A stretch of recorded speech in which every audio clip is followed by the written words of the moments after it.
Sound like some Viking music, don't it? Yeah, gotta get it out the mud, that's the only way to win. Who am I to point the finger like I never ever seen? Been through the ups and downs like the letter N. They don't let you through the door, better kick that again. Cause that's the only way to win. That's the only way to go. Gotta get it out the mud, gotta get it out the flow. Cause that's the only way to go, let's go. Shooting lights out.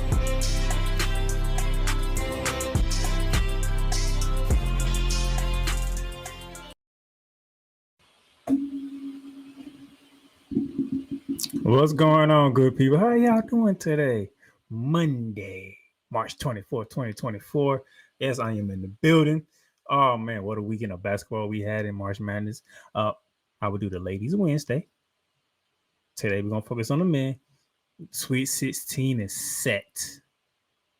And what some games we had over the weekend. I know it's a lot of people unhappy. We didn't have the Cinderella study of the mid-major this year. I mean, but come on. You got to know at some point in time, it's going to get to a point where we're going to have years when it's going to be one of those years when the top dogs are the top dogs for a reason. But we're going to talk about it today. Nevertheless, I'm not by myself making his return. After mentioning last week, the morning shifts with Cole Johnson, the EP of all EPs, Mr. Cole Johnson. I hate you, Rick Pitino. What's up with the hatred, man? You had a lot of hatred over the weekend. What's going on, man? These teams are messing up my brackets, man. They're messing my brackets up. I'm supposed to be at the top. I'm not. They're pissing me off. I mean, John Calipari actually had to pick the fine time to actually put forth a good coaching performance in the tournament. Because normally, when he was with Kentucky, he would have maybe one good game, and then in the round 32, he'd find a way to piss away the game. But no, he gets to Arkansas, and he finds a way to beat St. John's. Upsetting. So you more mad about your bracket and the fact that you didn't do your due diligence, correct? No, I'm angry about the committee putting Texas in the doggone dance when I said on this air they shouldn't even deserve to take a trip to the dance. What did they do? What did they do? They how can I put this in a nice manner? Oh, they pissed away a double-digit lead and they went home before they even got to the round of 64. That is definitely true. But we're gonna talk more about Texas because we got some news out of Texas. I'm pretty sure you already know about it. We're gonna dive into it. But as you already noticed, you got your opening statement from one Cole Johnson. I'm mad at my bracket because I didn't do my due diligence.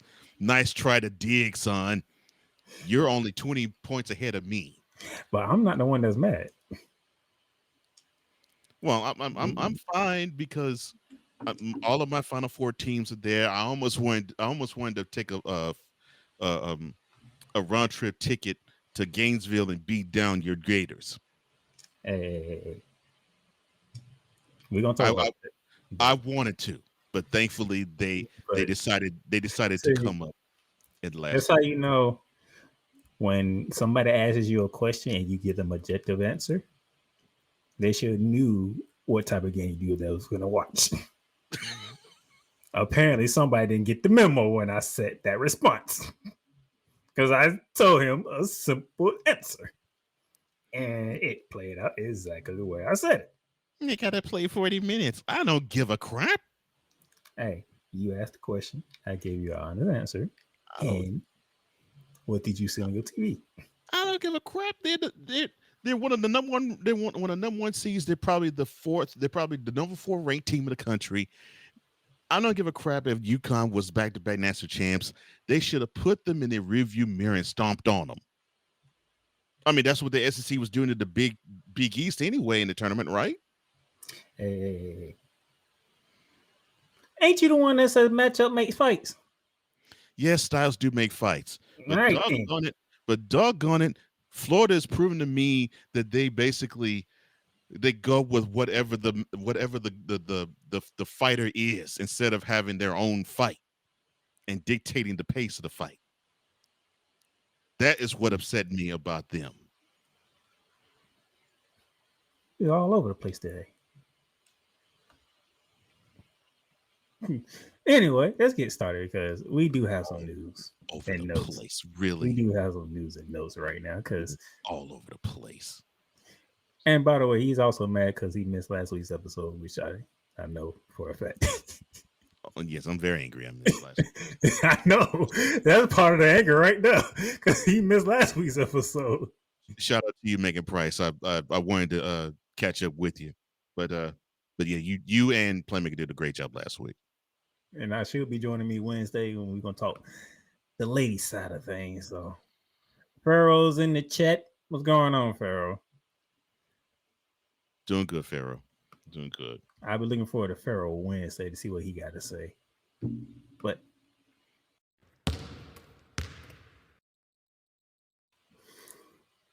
all right, we got some news out of the college ranks. Columbia is hiring Florida's Kevin Hubbard as their basketball coach. He's returning to Columbia. He started there as I think a senior advisor, assistant, something like that. And Todd Golden was there before. Todd Golden went over to San Francisco before going over to Florida. That's the head coach of the Gators now. So Kevin's going back to Columbia to be their head basketball coach. All right. Next, we have Minnesota. They have found their next coach as they are hiring Nico Melvin, the coach of the Colorado State Rams, who was so close. We'll talk about that game, but it was all so close. Shows you how behind the times I am. I thought Tubby Smith still was coach of the Gophers. Wow. So Colorado State Rams, they'll be looking for their next basketball coach, and Minnesota got theirs. Speaking of which, same thing with Drake, as their head coach will be heading to Iowa. The coach of the Iowa Hawkeyes, replacing the legendary McCaffrey. Congratulations to Mr. McCollum. McCollum and the Bulldogs, they came up short in their tournament bid. Yeah. Mm. So now they will be looking for a head coach going forward. Sorry, Drake. Well, at least you did better than the rapper. I'm sorry. Go ahead, sir. I wasn't going there because Texas Tech already went there after that win. Say Drake. Texas Tech had already went there. I'm like, dang. I didn't think Texas Tech had it in them. You seen it?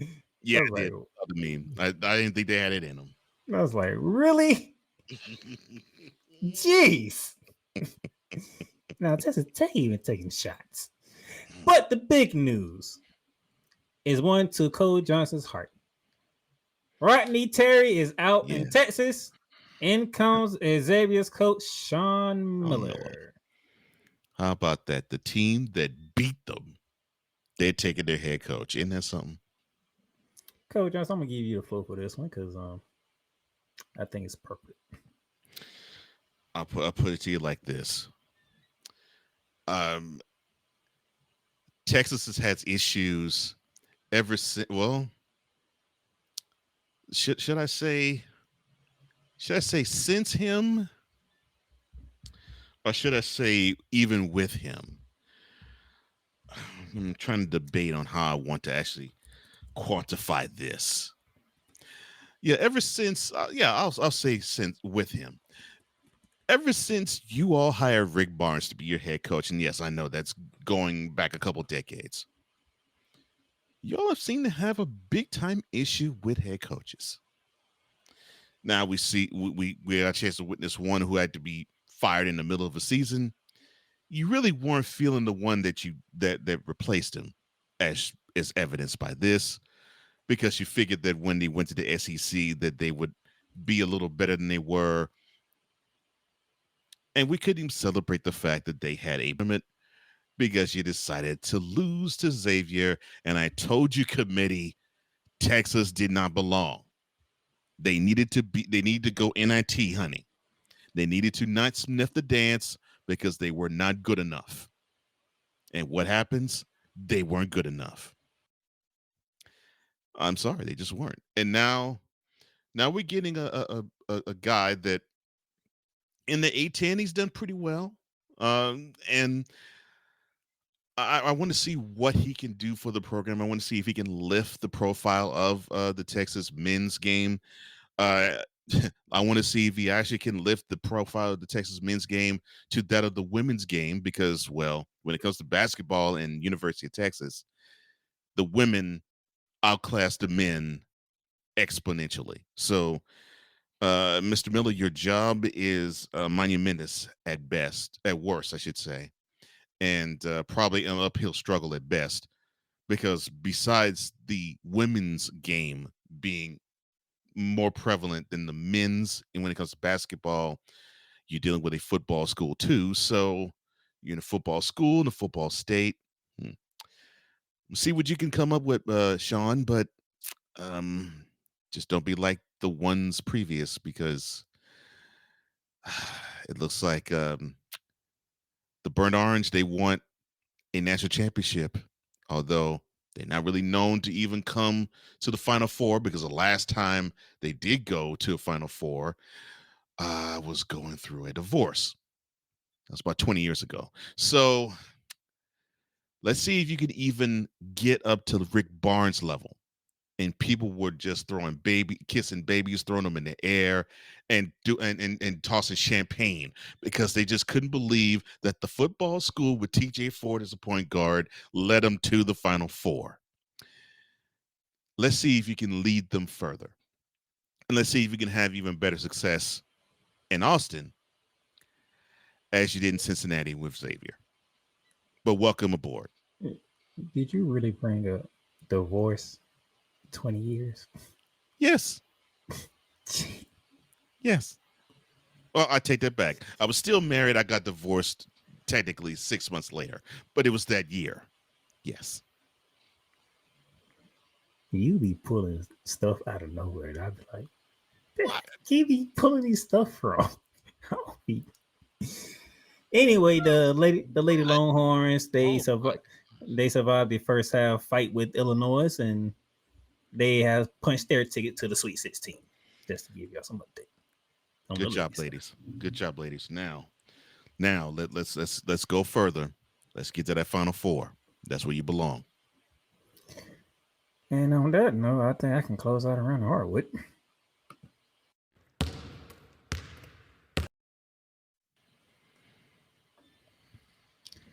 One thing about Cole Johnson, you're gonna learn something that you ain't think about. That's for sure. Now? What did I do now? I did not expect you to bring up you being the boys in reference with the Texas Longhorns. That was not on my list today. I'm sorry. Man. All right. Quick commercial break. Come back. We're going to dive into the men's madness that took place, or the lack thereof, to a lot of people's discretion. Welcome to Ringside Chaos. Thing with Tony Khan now being in talks to buy WWE, I'm going to be honest with you.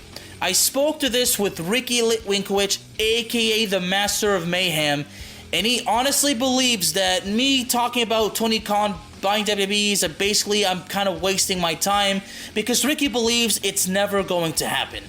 Okay. Now, a wrestling fan that's been super supportive of Brody Lee as a wrestler and everything that WWE could have done with him and, everything that he could have shown and, offered for the wrestling business. For me, I wasn't just a fan of Brody Lee himself, like in character. I strongly respected him, as a human being. Like, I had a lot of respect for Jonathan Huber. That's Mr. Brody Lee's real name. So basically, I had a lot of respect for Brody Lee, Luke Harper, and of course, Mr. Jonathan Huber. Ladies and gentlemen, Ringside Chaos is available on all streaming platforms, including Spotify, Apple Podcasts, Google Podcasts, Amazon Music, and YouTube. WWE Shop is your online source for all things WWE. Be a part of the excitement and score wrestling gear for big events like WrestleMania or SummerSlam. From current superstars to legends, from Raw to SmackDown to NXT. Don't miss this chance to shop for the most awesome WWE merch. Shop for the best deals as well as WWE gift cards and save big on your favorite items.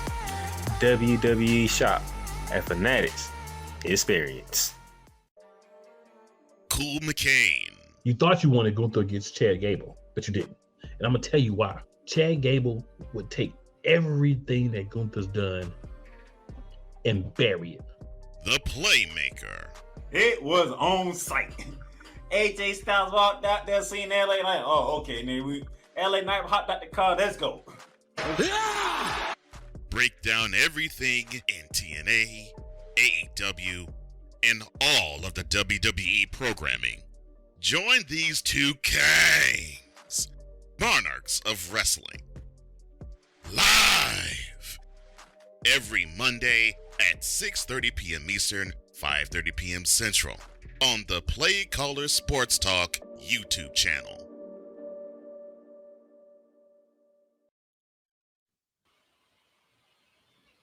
And welcome back to Shooting Lights Out, ladies and gentlemen. Yeah, I had to get my wrestling commercials in there because we are still on the road to WrestleMania.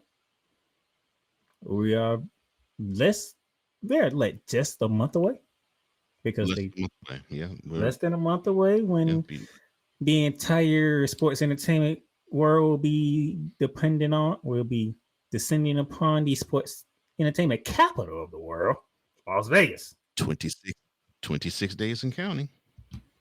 The road to the WrestleMania continues. But this is the road to San Antonio over here because... I'm sorry, my bad. Wrong show. Really? you just you're just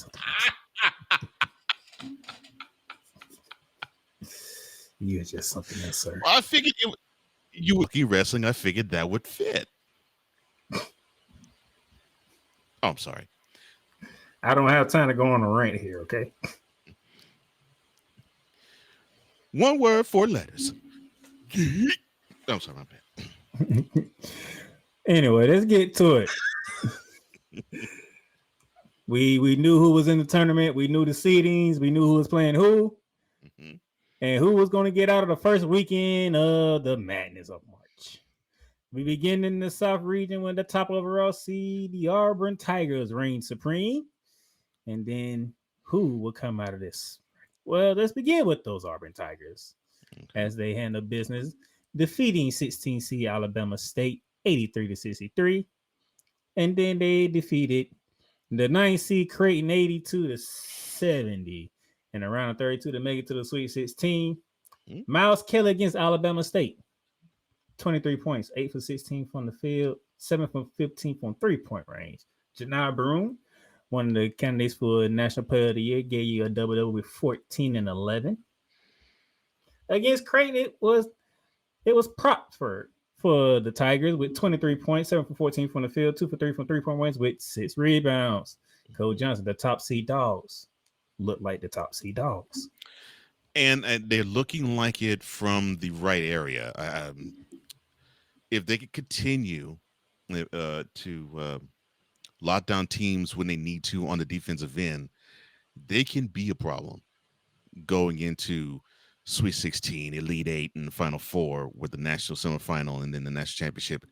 Because if they can keep scoring the way they're scoring and actually D up teams down the stretch, their chances of winning it all. We might see Bruce Pearl act stupid in Indianapolis come the first Monday in April. Goodness gracious. The top seeds, they are into the Sweet 16. Who joining them? The Michigan State Spartans, the second seed team in the South region. They got an 87-62 win over Bryant and then a 71-63 win over the Lobos of New Mexico, who came off knocking off Marquette and Shaka Smart. Don't like how that looks for Shaka Smart at this moment in time, if I'm being completely honest. for the Spartans against Bryant. 5 Spartans scored in double figures for them. They need more of that. And then in the game yesterday, another score. The Spartans that drove them to victory and to the Sweet 16. There's a saying, Coach Johnson, I'm pretty sure you have heard of it. And they do it, it says January, February, Izzo. And it continues. I don't know what he does with his teams. If they have even a modicum of really good talent, they seem to start slow, and then they seem to sneak up on you, and then all of a sudden they just go on this run and this tear. Where it's like, what was this team in December and January, where they look unstoppable when they get to here? And the right formula, like with any Izzo-led team, is prevalent. 62 points in the round of 64, 63 allowed in the round of 32. If they keep doing that, Auburn, that Elite Eight matchup might be a little steep and tough for them. But they have another SEC matchup coming up that we will preview later on. Because the South region is basically 2 conferences, to be completely honest. Mm-hmm. South region is. Yep. But who is the third team out of this? Staying in the same state of Michigan? The Wolverines. The Big Ten tournament champions. I think I felt with some feathers on social media, Coach Jones, when I called Michigan the Big Ten champions and not the Big Ten tournament champions. Yeah. I see Michigan as the Big Ten champions. I don't know how Coach Johnson feels. I know Michigan State won the regular season title. But, when you win the tournament title, I think that means more.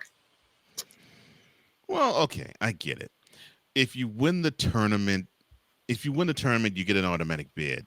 If you win a regular season, it's not necessarily an automatic bid, but it basically is hush-hush. It pretty much is an automatic bid. Just as long as you don't screw the pooch in the first game of the conference tournament, you bow out.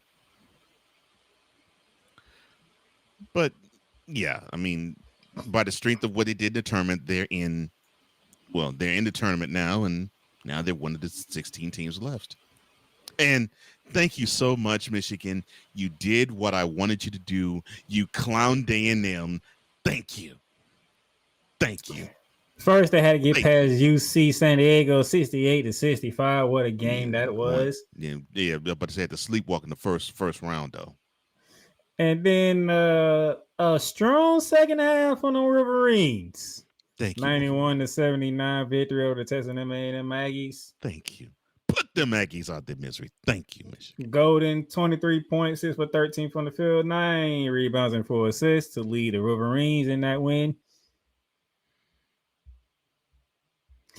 So this is Cole Johnson, Charles Barkley reference.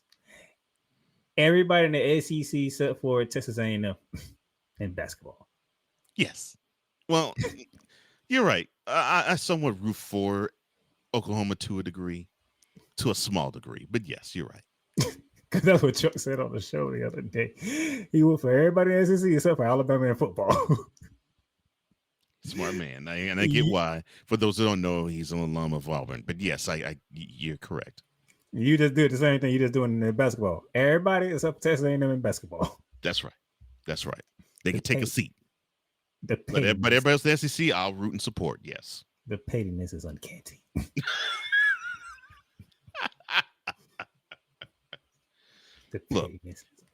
Look, when I was 9, I had a how can I put this? A chump who was all about the Aggies decided to put his hands on me and push me down. Of course, I had to come back and push him in return.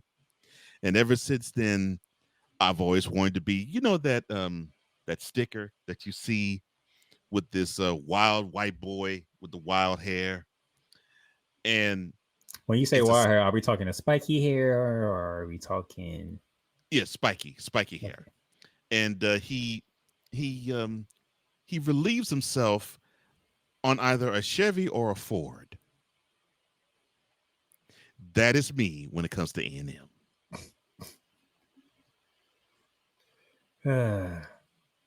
Jeez Louise. Too much? Yeah. Yeah. I'm not even going to divulge in that one. I'm just all gonna I let s- all I it said go where is that would be. all I said is relieve myself. Where was the problem? You and your hatred for the A&M.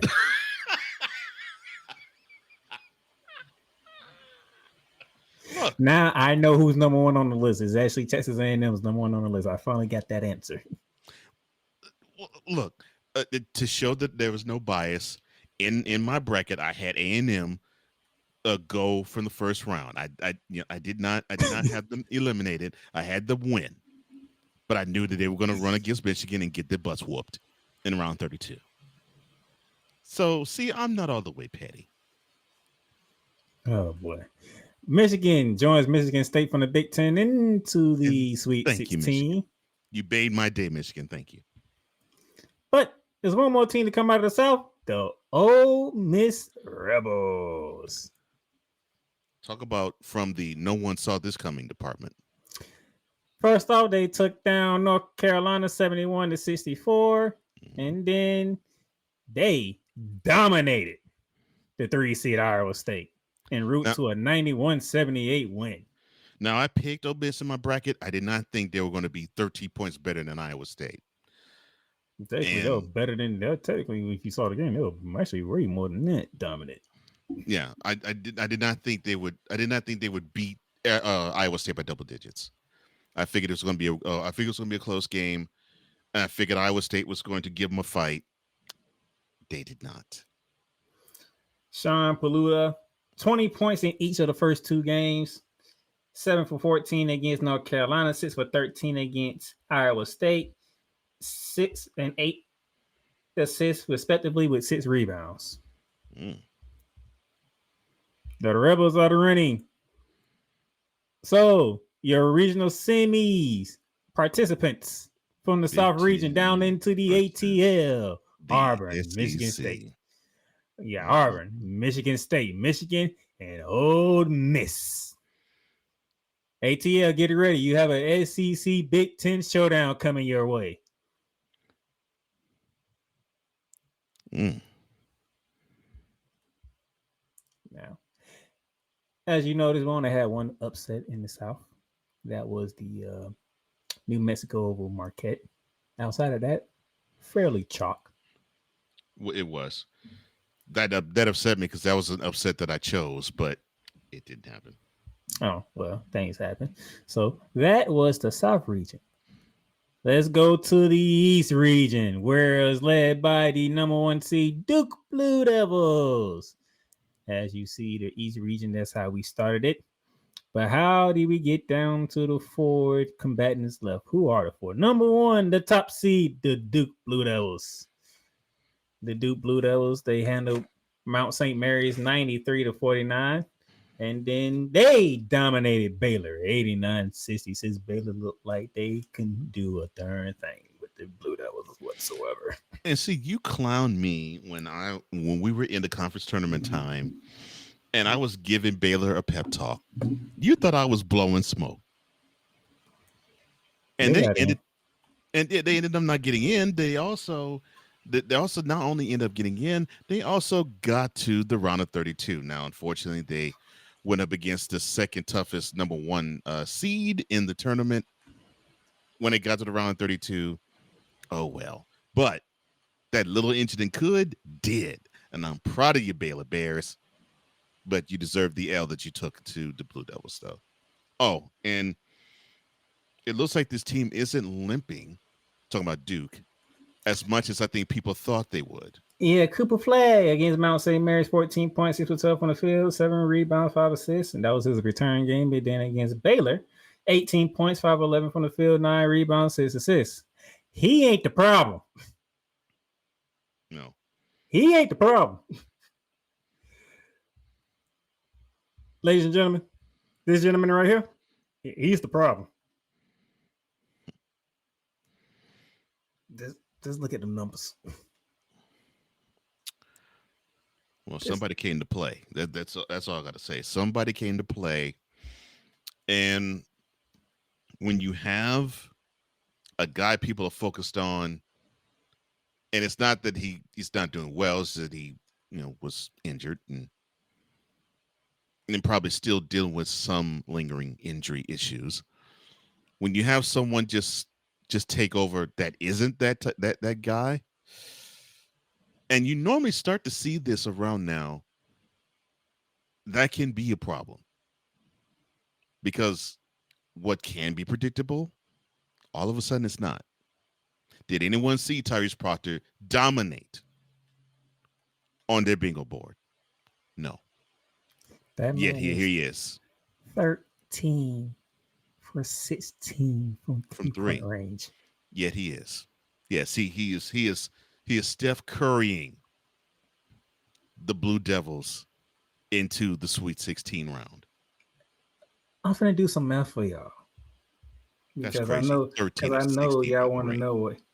That man is shooting 81.25% from 3. That is not from the free throw line. That is not from the field. That is from 3-point land. 81%. Yeah, that's Steph Curry level. Now, okay, you can say, oh, well, look, they played Mount St. Mary's in round 1. There's a lot of guys that played a 16 seed didn't shoot like that. But then you go back against a Baylor team. Mm-hmm. Cole Johnson here knows a thing or two about Baylor. Yes, I do. And he did that to them. Yeah, destroyed them. 9 for 10 from the field, by the way, is not easy in basketball. No, from anywhere, 9 for 10 is not easy. And then he went 7 from 8 from 3-point range, which is not even easy. This was less easier. That's even more difficult. If Tyrese Proctor is going to shoot like this, Duke will have no problem making it to the national championship game. No, they won't. They won't. It's already bad enough they got Cooper Flag. Mm-hmm. But they have another one cooking like this? Yeah. They would not have no problems getting to the national championship game. And this guy right here has now put some fear in me. I'm like, there's no, this man is shooting like this. This cannot be serious. But you see, you don't have to worry about that until at least the national semifinal. So you don't have to deal with them. That'll be national championship game, or national championship at least. But still, you don't have to deal with. Wait a minute. How is Florida the fourth number one going against number 2 in the national championship game? 1 versus 4, 2 versus 3. Winners face each other in that championship. No, I get Auburn. Auburn's the number 1 overall seed. I know Auburn's the overall number 1. So Houston is the number 4. Okay. No, wow. Houston's the number 3. That's what I'm saying. So 2 versus 3. Duke's the second 2. Houston's the third. Number 1. They would meet in the semis.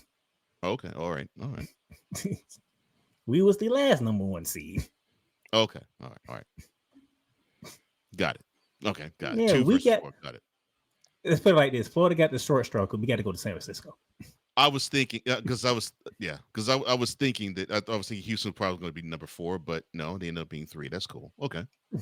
That's where you got confused at. Yeah. Okay.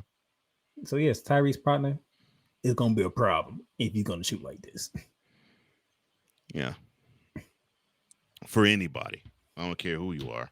But the number 2 seed in that region, the Alabama Crimson Tide, the highest scoring team in the country. Yeah, about to say the track meters. They defeated Robert Morris 81-90 in the opening round. And then, surprisingly, St. Mary's, I didn't think Alabama had defense in them.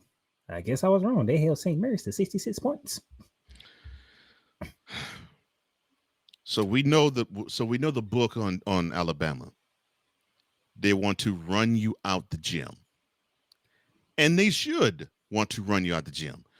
I mean, they're athletic, they're offensively solvent, and if they can continue to do that, if they can, on average between these 2 games, it's 85 points. If they can put up 85 points on average, and they can be defensively solid, I mean, The median of 81 and 66 would be what, 74? That's not bad. That's not bad for a team that is not really known for defense, and team that just wants to run you out the gym. That isn't bad. Well, Mark Shields had 22 points, 5 rebounds, and 10 assists against Robert Morrison. And then against St. Mary's, 6 tied players scored in double figures. 6. Now, that's problematic. You get that many in double digits, that's problematic. They are already the highest scoring offense in the darn country. Mm-hmm. Now we getting everybody involved? All right. The 1 and 2 seeds in the East region have survived. Who will be joining them? Well, one of those teams would be the Arizona Wildcats. The 4th seed in the East, they got past Akron with no problem. 93-65, and that was a lot of people's trendy upset pick for the 13. I guess Arizona must have heard some things. Well, they heard some things, and then they put what they heard on the court. And then it was a renewal of old friendly Pac-12 rivals. Oh, Pac-2. Oh, that's not. Oh, I'm sorry, my bad. That's in poor taste. Yeah, it really is. That really is.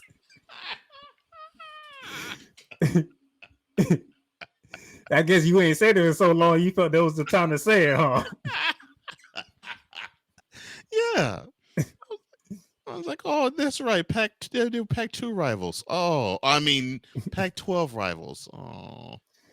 83-87 Wildcats over the Ducks. Caleb Love. 29 points on the Ducks. 10 from 18 from the field. 5 from 7 from 3-point range with 9 rebounds and 4 assists. Oh, and by the way, before you go, Coach Johnson, it was 4 other Wildcats that scored double figures against the Oregon Ducks. And I think you'll probably cover this when you get to the Florida UConn game. When you have games this close, you need to have that one guy who you turn to say, we need this bucket. And that's what we saw with this game with Oregon and Arizona.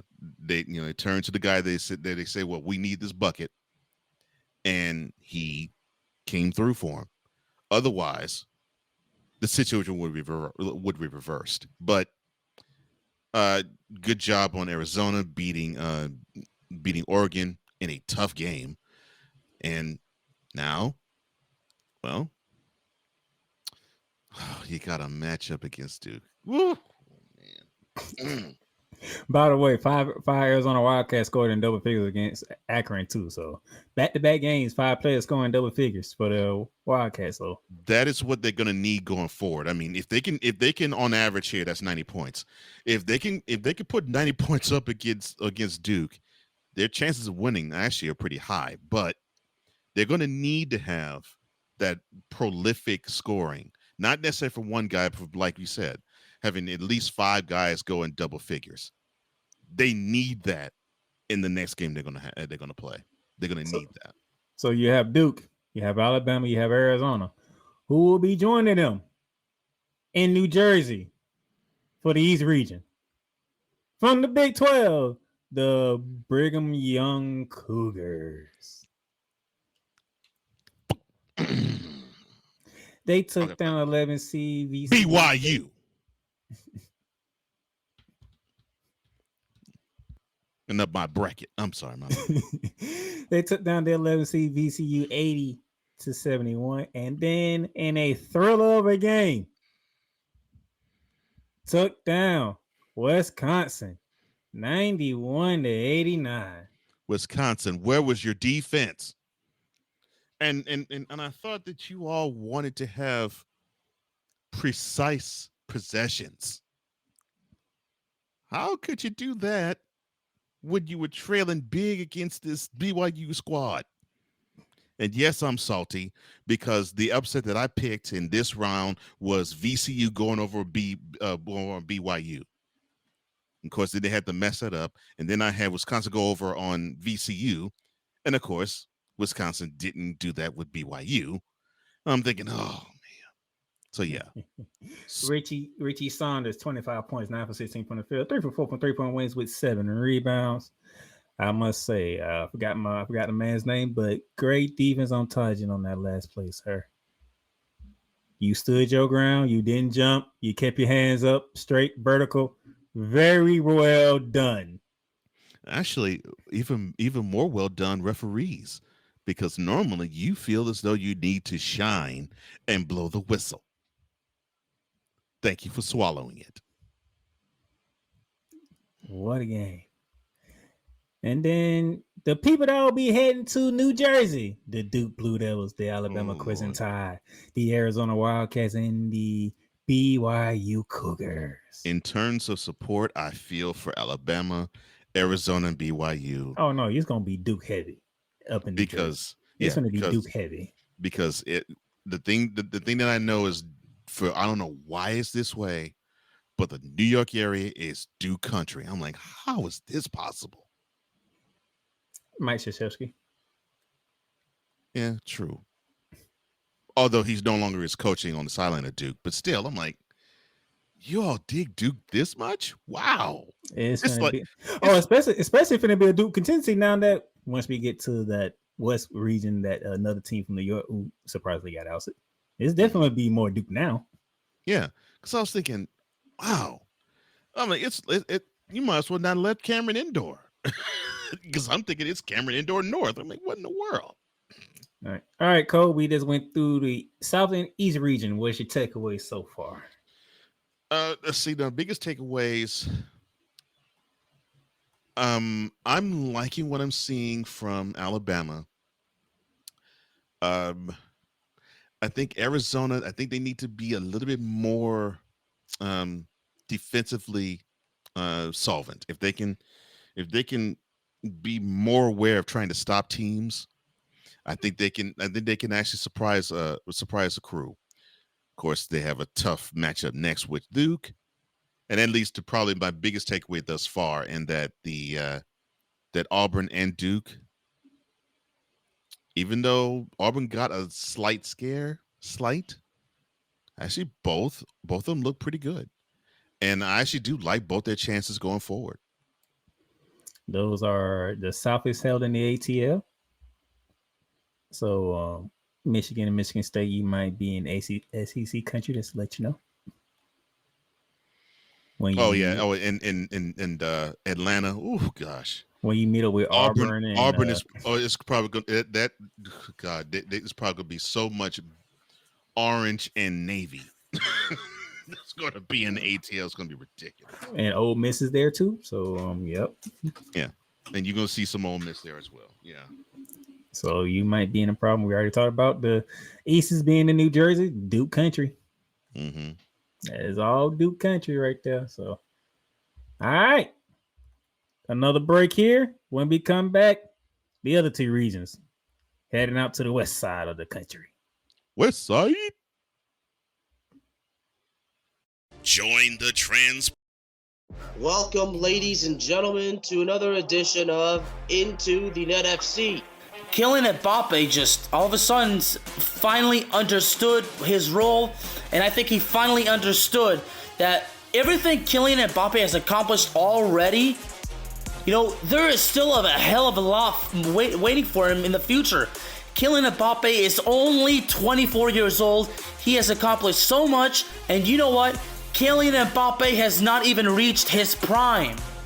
Finally seeing, the Marcus Rashford we have been hoping for such a long time, But, this game, after everything Manchester United has been, doing lately, this was actually the ultimate test, to see if Manchester United, honestly was all of a sudden for real. I explained this. The United States, maybe they have to suffer this loss as a lesson to learn to prepare for the future. Because 4 years from now, the World Cup is in not one, not two, but 3 countries. The United States of America, Canada, and Mexico. Into the Net FC is available on all streaming platforms, including Spotify, Apple Podcasts, Google Podcasts, Amazon Music, and YouTube. Get mounts of entertainment with Paramount Plus. Stream new movies such as Mean Girls, Transformers: Rise of the Beast, and Good Burger 2 with Paramount Plus. Stream live sports such as the UEFA Champions League, the NFL on CBS, the PGA Tour, and March Madness. Catch hit CBS shows such as Fire Country, Ghost, NCIS, and more. But also catch exclusive originals for Paramount Plus such as Special Ops Lioness, The Famous Stallones, the new streaming home, or Showtime. Watch Showtime original series and movies when you sign up with Paramount Plus with Showtime. Make it a fun, action-packed adventure for the whole family and create kid-friendly profiles for the little ones. So much to stream with Paramount Plus with over 45,000 full episodes from BET, CBS, Comedy Central, MTV, Nickelodeon, and more. Paramount Plus, mountains of entertainment. Join Ryan McCarthy I became a Jets fan because Kurt the Frog was my favorite Muppet because he was green, and the Jets wore green. That's how I became a Jets fan.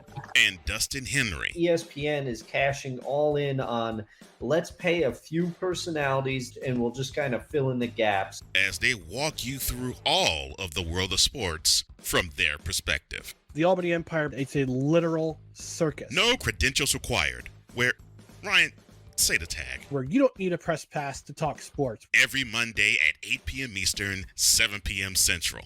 On YouTube and where you can find all podcasts.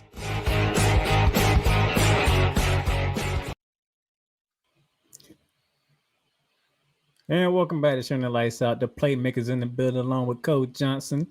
We got you through the South and the East region. Now let's head over to Coach Johnson's territory, the Midwest. The Midwest is led by the Houston Cougars. And you see, this is the region, the field that we have in the Midwest. How did it go down? Well, the top city, the Houston Cougars, come out of this region, this part of the region for the first part, defeating SIU Edwardsville 78-40. They in 3 minutes, Houston put them to bed in 3 minutes.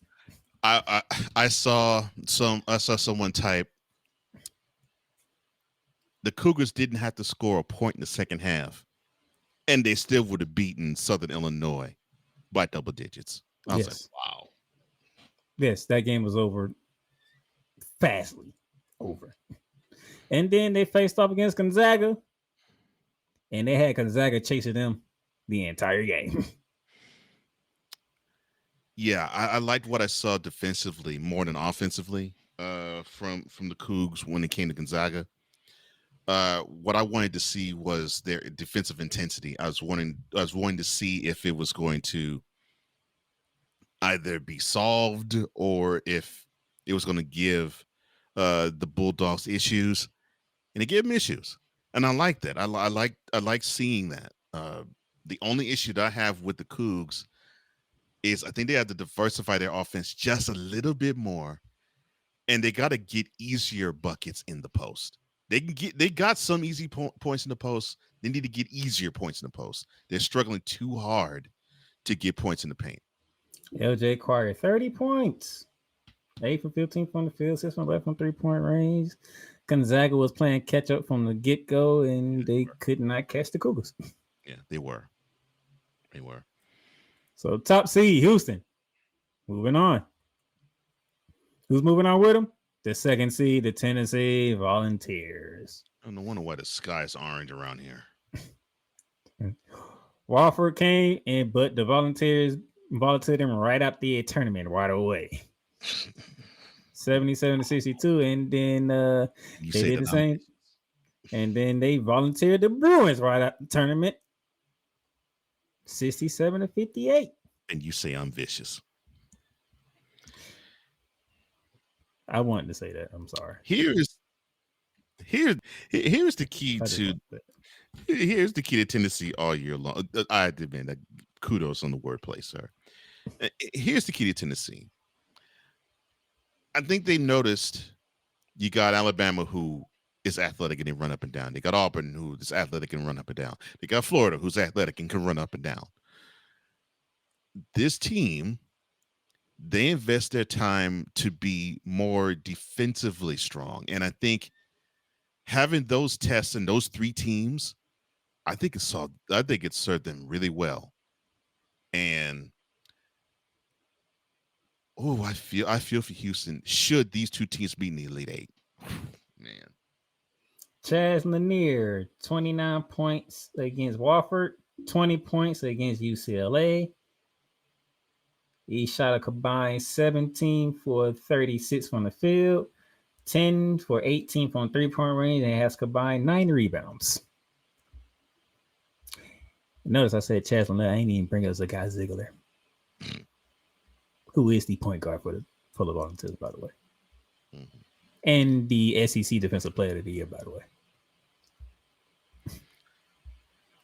Yeah. But hey, that's what they need. They need more of that. This is what they need to do. No, they need to hold teams to 60 points a game. That's what they need to do. And they need to lock in on that. And if they do, some teams are going to struggle against them. Ooh, man.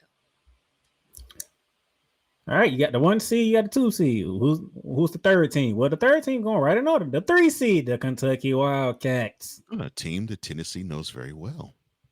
76-57 over Troy. 84-75 over Illinois.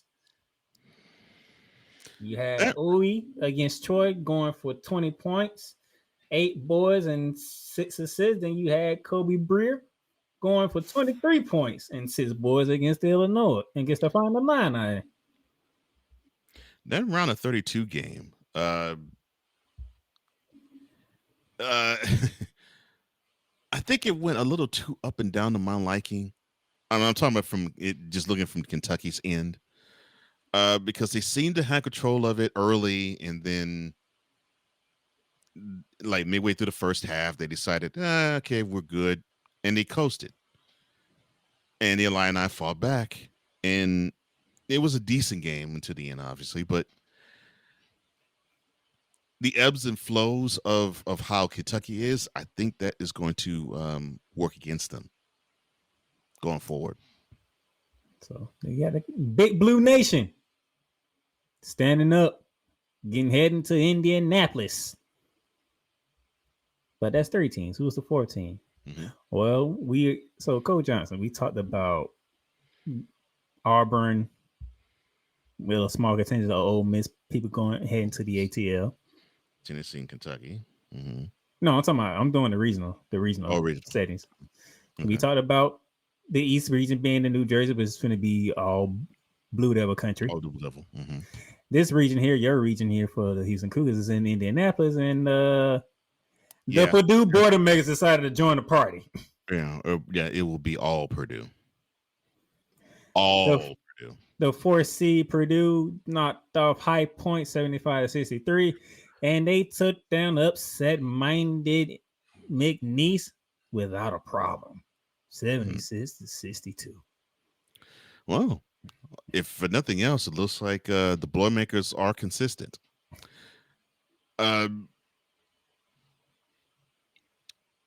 This is something that I hope the Cougars actually look at here, because this is their next opponent.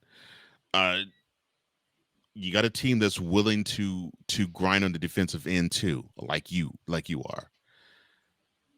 You got to be willing to do like what you did with Gonzaga, because Gonzaga actually was a team that was pretty good offensively. If I'm not mistaken, I think they averaged for the year like 84 points a game. So I think the formula for the Cougs when it comes to the Boilermakers is going to be really simple. It's going to be the similar one as with Gonzaga. You're going to have to force them to play more offense than defense, because if they're focused more on offense, defensively they won't be able to stop you as well. So I think that's what the Cougs need to do, because if the Cougs can't hit on their end, trouble can be had. And like you said, this regional is in Indy, and the Hoosiers are all about their basketball, and they will root for any team that's from the state. the Indiana, Notre Dame, in this case, Purdue.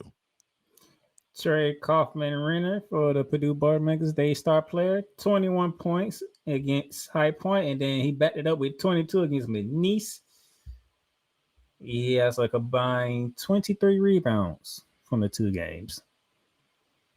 So their star big man, he's playing well. But the level of competition rises now. The 4 teams heading to Indianapolis, Houston, Tennessee, Kentucky, and Purdue. Your top 4 seeds, all advanced in the Midwest region. And we get to see an all East SEC battle in the Sweet 16. For the 3rd time. Yeah. And Kentucky's 2-0. So you know Tennessee's going to come for bear. And that's cool. I want to see the that. 1 seed at a disadvantage? I think so. And I'm saying this as a Cougs fan, and actually I picked the Cougs to go all the way. Yeah, they are at a disadvantage because I mean we can preview it. We're gonna preview it, but just going out there, the Cougs, the number 1 seed in the region. Okay, well, all right. Well, if we're gonna preview the Sweet 16, we're gonna preview it. Okay. That's preview the Midwest region. Elite 8. Okay, cool. Okay. And then we get to the final region, the rest region. Who in this region is heading to San Francisco? Oh, look at the grin on Playmaker's face. The top seed, Florida Gators, are heading to San Francisco. Grins wider than that gator. 95-69 win over Norfolk State. And then the fight of the live, 75-77 win over the back-to-back national champion UConn Huskies. Which is not surprising to me because when you are champions, like the UConn program is, and Coach Johnson should know this, but he likes to tour at me. That's why he does the stuff that he does. But to be a champ, you have to put a champ down. How dare you insult me like that? Because you know your sports. You know it's hard to put down a champion. Yes, I get it. It's the Ric Flair. It's the Ric Flair motto. To beat a man, whoa, you gotta beat the man. Yes, I know.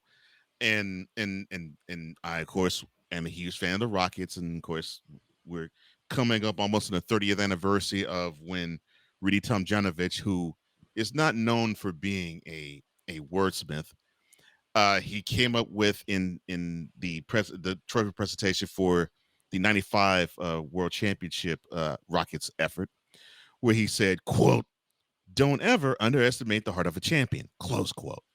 So yes, I get that. However, the Gators were better than the Huskies. And I don't mean by 2 points better either. So which side you want, the good part or you want the bad part? Well, even though it's good for me because I say which side you want? Do you want the good part or do you want the bad part? I guess I'll take the bad. Go ahead. All right. 9 turnovers in the first half by the Florida Gators. Elijah Martin scored 14 points in the first half. The rest of the team scored 17. That's how you end up in a 31-31 tie with the defending champions. You wasn't aggressive. For some reason, didn't rebound the ball. It's one of the best things we do. You don't believe me? Coach Johnson can verify. He has watched Florida games. Florida rebounds the ball. For whatever reason, UConn was beating us to the boards. That's the only issue I have with Florida. That's the only issue I have with them. They're athletic. They can get up and down. They can, whenever they want to, play defense.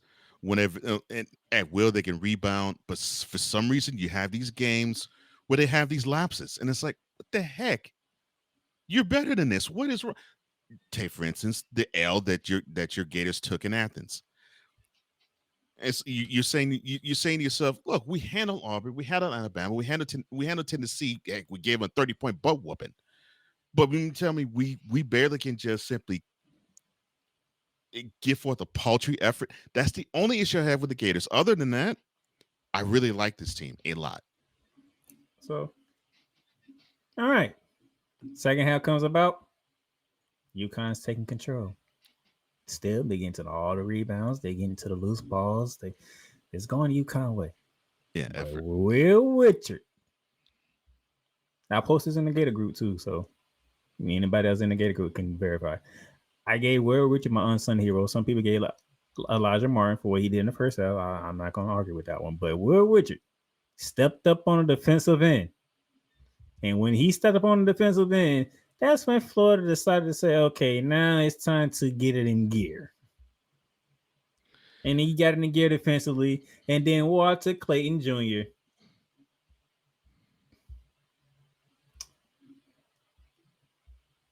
Cole, that man had 23 points against UConn. He needed all of them points. But you watched the game, he didn't even feel like he had 23. No, and that happens. You get these games where when you're got prime example. Let me see, 1993 East Conference Finals. Bulls, they're down 2-0 against the Knicks. They're going to Chicago. Jordan only ended up scoring, I think, 24 points in that game, and he shot the ball horribly. But the Bulls won by 20. You would not have thought this by how he performed. It's just those games where it happens, where it's like, so you really had a good output. It didn't feel it. I didn't see it. I watched the game and your presence wasn't there. I didn't hear your number called all that much. Yet you look at the stat sheet and it's like, oh yeah, you contributed. That happens. When it came down to the stretch, Walter Clayton Jr. said, all right, time to put the game in my hands. Mm-hmm. And that man is lethal from 3. And you're going to need him to be that marksman from deep. To be honest, I'm a lot of people. I heard people say that, but where people do, if you actually pay attention to Florida and watch, we have 3 guards. All 3 guards can shoot.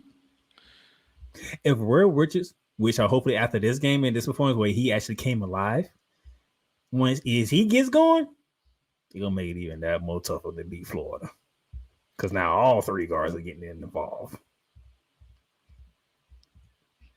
Yeah. Because I'll never forget, and Jay Billis gave me the line of the year in college basketball. When we was playing Tennessee in the SEC championship game. Mm-hmm. Clayton did his thing, Richard was doing his thing, like everybody was doing that thing, right? Mm-hmm. And Jay Billis said this as going to commercial break. It's pick your poison with Florida. Problem is, it's all poison. Well, as you discovered in certain moments, sometimes that poison's in the bottle. So one of them's going to have to unveil the contents. I'll put it like that. But Will Richards gave us the spark on the defensive end, and then it turned into offense. And that's what you needed. You needed that spark on that end of the floor. Because you played the game. I only coached it. Defense turns into offense a whole lot quicker than anything that you can ever think of. And whenever you are invested on the defensive end, the offense is much easier to execute. Just is. So Walter Clayton scored 23 points in both games against Norfolk State and UConn. He is combined 12 for 25 on the field, 9 for 17 from 3-point range. And that UConn Florida game would have been the game of the tournament thus far, but not quite. Oh, yeah, so we're gonna get to that because I know. What's been circling around the headlines today is a certain coach, and I think you know what coach I'm talking about. Ouch. Mr. Dan Hurley. Yeah, he ran afoul of the mouth. I heard. How did you feel about that? Look, I love a spirited head coach. I get it. You're in the flow. But you got to comport yourself. You're the head coach. You're supposed to show the way. Now, I'm a little more lenient with NBA head coaches and WNBA head coaches because you're dealing with grown men and grown women in that arena. Here in college, you're dealing with young women and young men. You're dealing with those who are between 18 and 22. You don't need to show that you have a lack of composure because it's going to leak to your team, whether you're playing or whether the game is over. And that was the number one issue I have with how Dan Hurley was. And correct me if I'm wrong, sir. I think you would agree with that.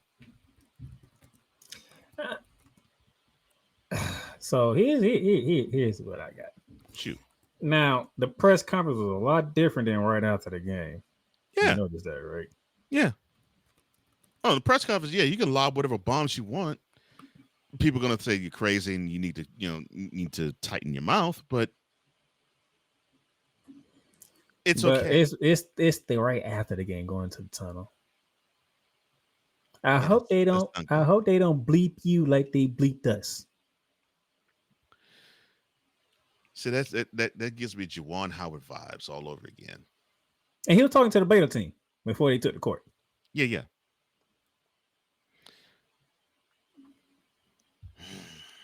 Look, Dan Hurley.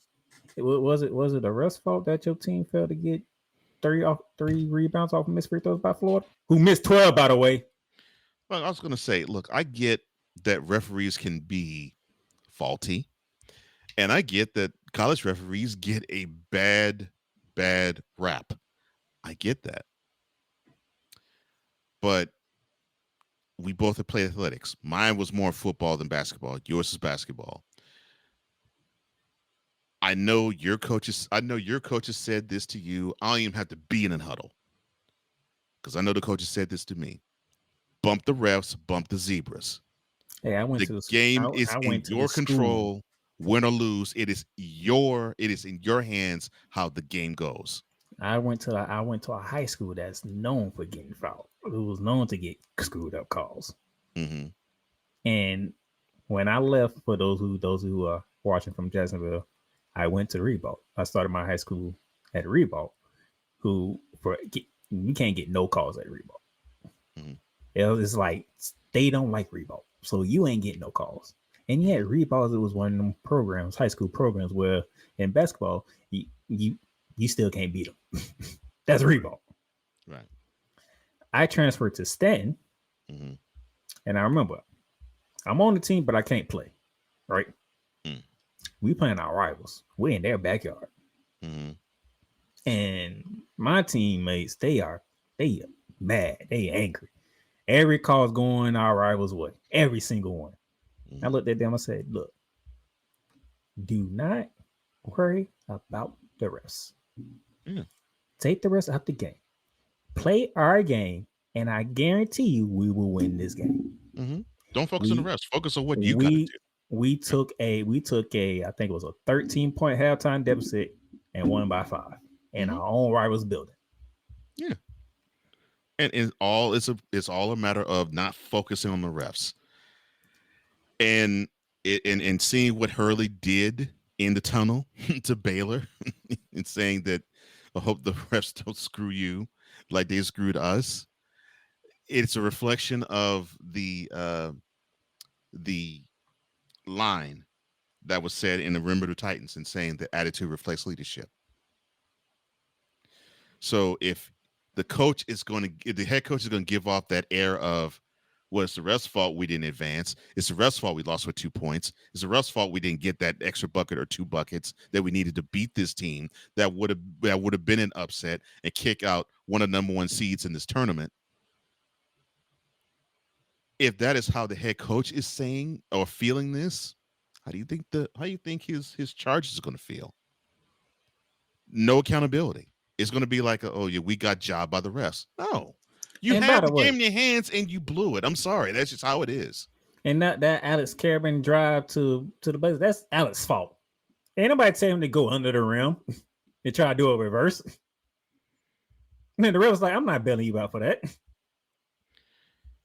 Instead of him going straight up into Condit's chest to probably get an N1, he went under the rim and kind of just stood there. Was like, okay, you made it easier for me. But he won a foul. No, Alex Conner, you did your thing. You stood your ground, and Fairbairn decided to go under the rim for whatever reason. I'm like, he choked. I don't know why he did that. That was stupid. And Alex, he took ownership of it because he knew he shouldn't have went under the rim. He should have just went. She should have went straight up. But yeah, I mean that. But yeah, you as I'm a manager. As a leader, you have to take the tact of you must not let the people who you're in charge of see you literally sweat. And you have to show if there's anything that is against your team, you got to show you're better than this, you're bigger than this, you're above this. Let's show why we are bigger than this. Let's show why we are above this.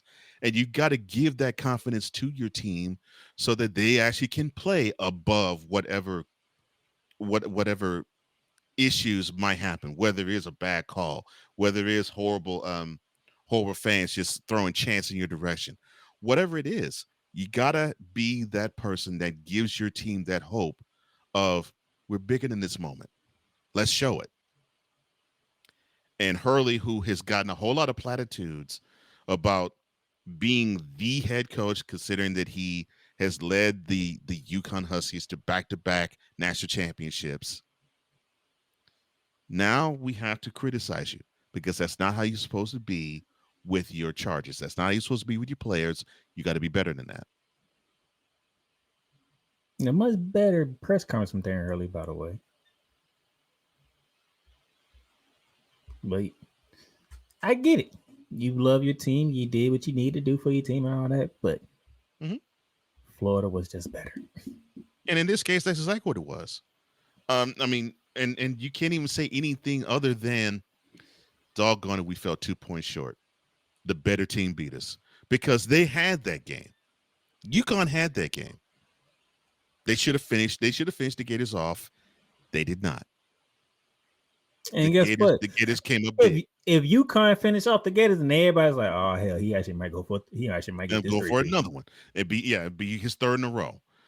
It's like, man, this juggernaut in stores can't be stopped. Yeah, that would be the talk.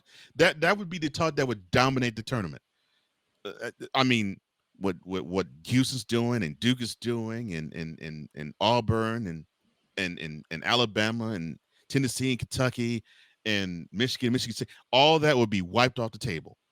Oh Lord, Dan Hurley's got his team going hard again. They actually might win the national championship for a third consecutive year.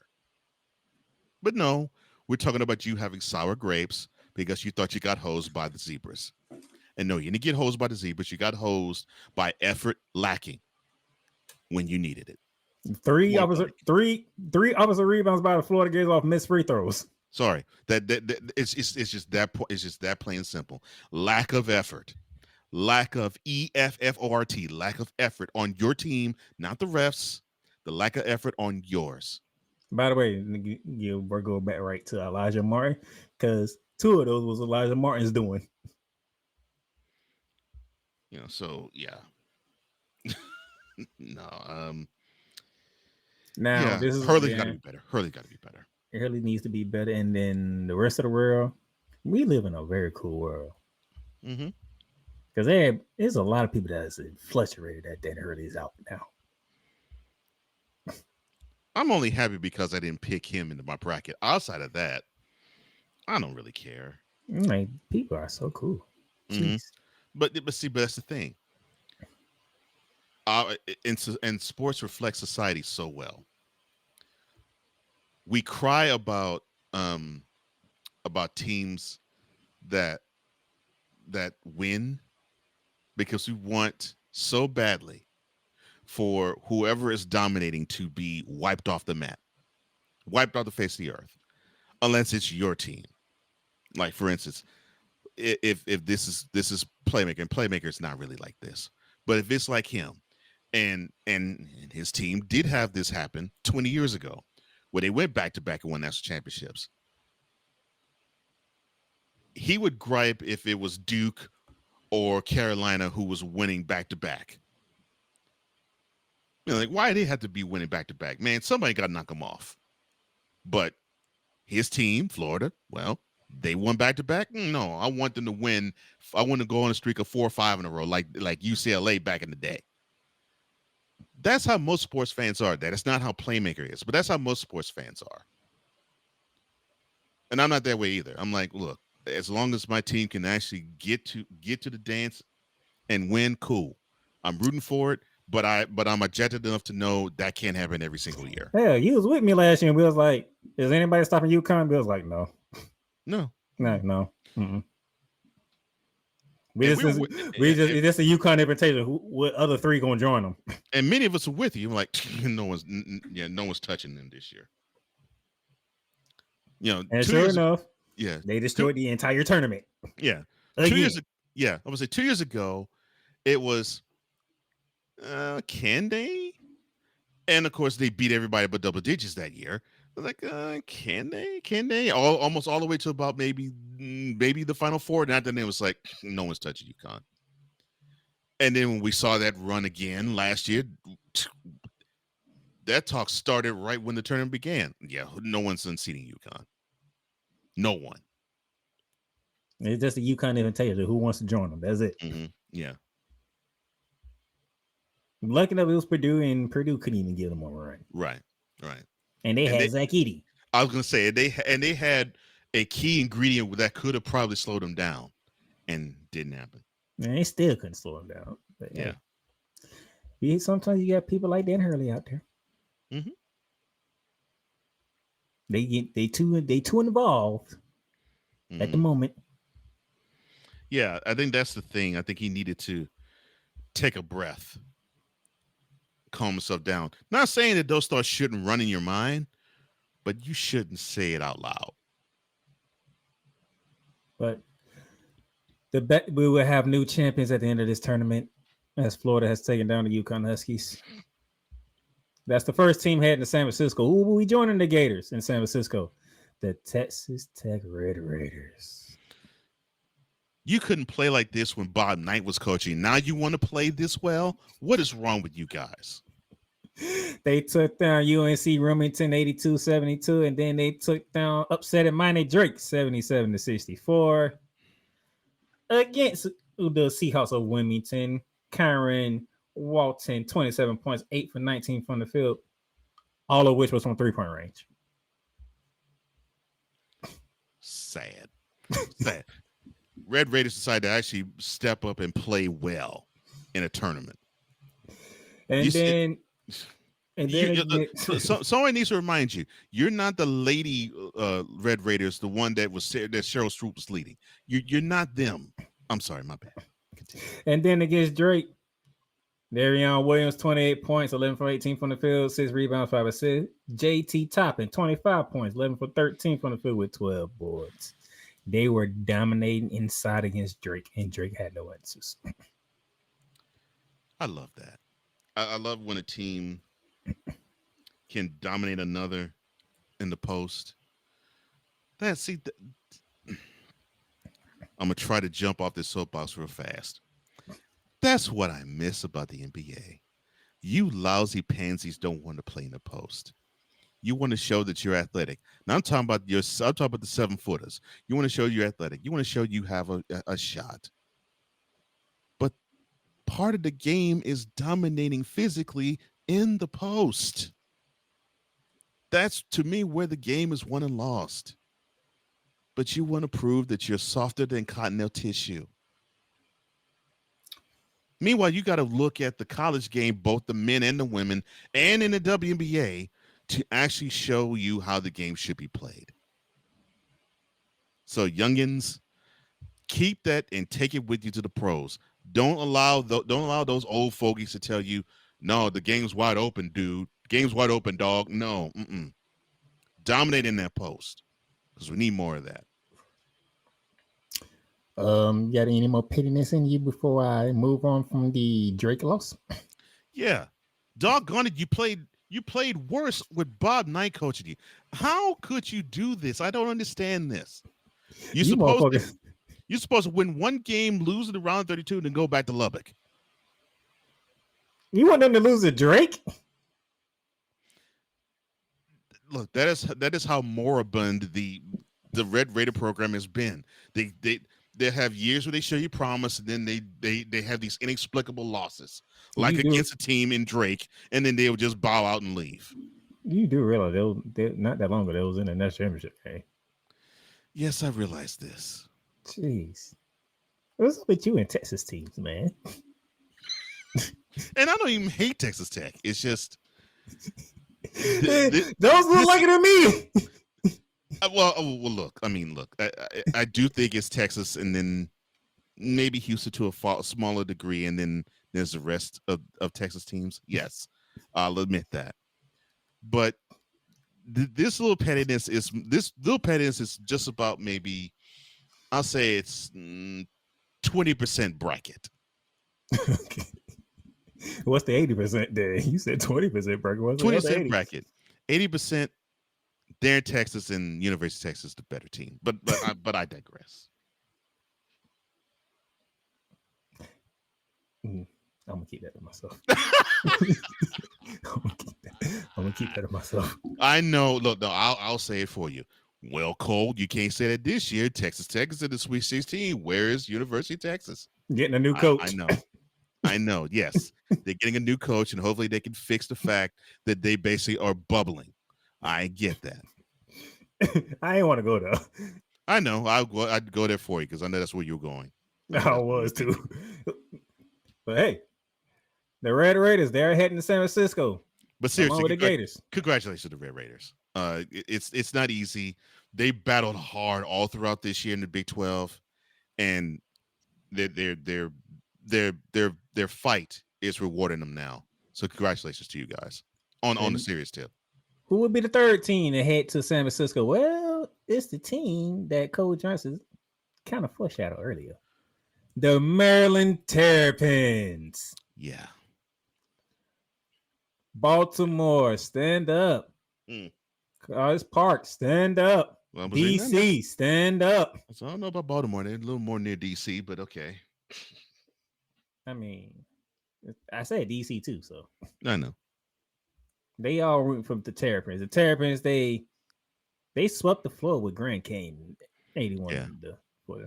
But the game of the men's tournament so far 72-71 over upsetting minded Colorado State. And they needed a buzzer beater to do it. Whew, man. 5 Terrapins scored in double figures in both games. Same as the Arizona Wildcats. We have 2 teams that need starters to score. Derek Queen,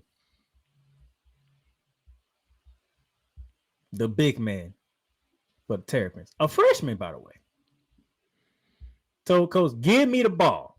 That's what I'm talking about. I want the ball. That's right. Show that coach the ball, then point to you and say, you see this? You see me? Give that to me. That's what I'm talking about. Yes. He drives to the left, takes a couple of steps. Now there's a debate if he traveled or not. Refs didn't call it. Banks it off the glass at the buzzer. After Colorado State busted a 3 to take the 1-point lead. Well, Hurley, I guess Colorado State could say that they agree with you.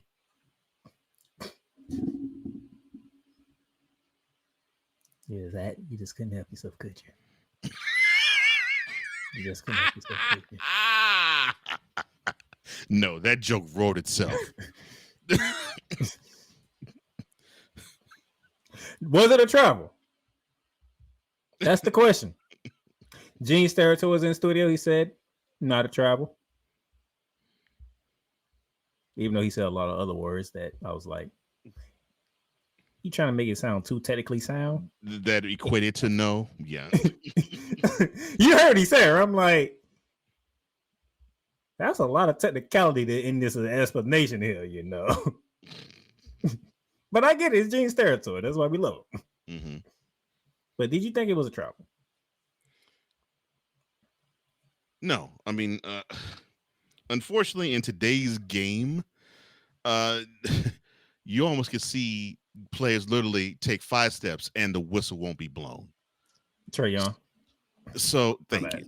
I Exactly. I ain't mean to say that out loud. Yeah, I know you being the Matchy fan that you are. I know you had to say that and clown one of your rivals. I get that. I didn't try to say that out loud, But I'm it glad was clear as day though. Come on. When they showed that Circle Sports, and I was like, they didn't. Steve Kerr, I'm with you on that one, sir. I am with you 100% on that one. I'm pretty sure Cole Johnson is too, but geez, that was just blatant. That was just a blatant no call. Mm-hmm. I don't think it was on that level.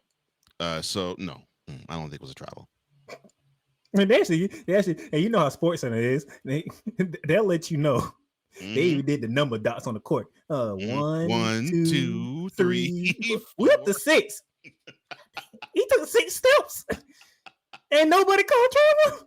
And he was at half court. Oh my! It wasn't like Dan Crean when he was going to the hole. Trae Young was at half court doing all this. Hey, I'm sorry, I had my moment right there. That's fine. I love that. Jeez, I love that. And this is what we be talking about with officiating, and the college level and the NBA level. Yeah, college level says, "Nah, y'all going to decide this one. Y'all going to decide this. Yeah. If it goes in, they win. If it don't, hey, yeah, swallow the whistle," which is what they did. Good job, NBA, bruh. If it's blatant, then yes, but that man literally took 6 steps at half court. 6 steps at half court, and y'all swallow the whistle. Oh my goodness! If I know Steve Kerr wanted to go off, I would probably be willing to go off too. See, that's probably what we needed Dan Hurley at right there. Mm-hmm. That'd have been appropriate. Yeah. I don't even care. He would have got. I don't care if he would have got teed up too. Like the man took 6 steps. You just gonna sit down and watch him? The man traveled from Atlanta to goddamn to Augusta.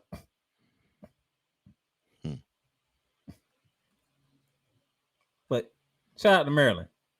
Oh, and by the way, you know who's on that? You know who's on that Maryland team? Angel Reese's brother.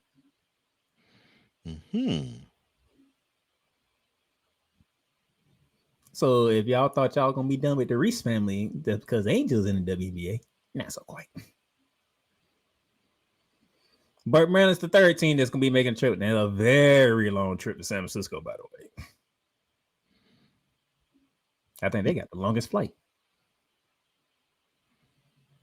Maryland? Probably so. Yeah, Maryland got the longest flight. They got to go from Maryland all the way. They got to go from College Park all the way to San Francisco. Yeah, DC to San Francisco. Yeah, that's a long way. And then, but who's the 4th team that's going to join them in San Francisco? For full disclosure, ladies and gentlemen, whatever is said next from Cole Johnson is not on me. Just let you know. The Arkansas Razorbacks. You should have gotten. You should have taken care of them first. The fools thinking they're back to Nolan Richardson days. No, this ain't 40 minutes of. I'm sorry. Woosa. Continue, sir. Do we need to go full screen to figure out what's going on with you in Arkansas? Or so I say you and John Calipari. I think this is where the real heat is at. It's not with the Arkansas team. It's with the Cubs. No. It's definitely not with Arkansas. They're a wonderful program.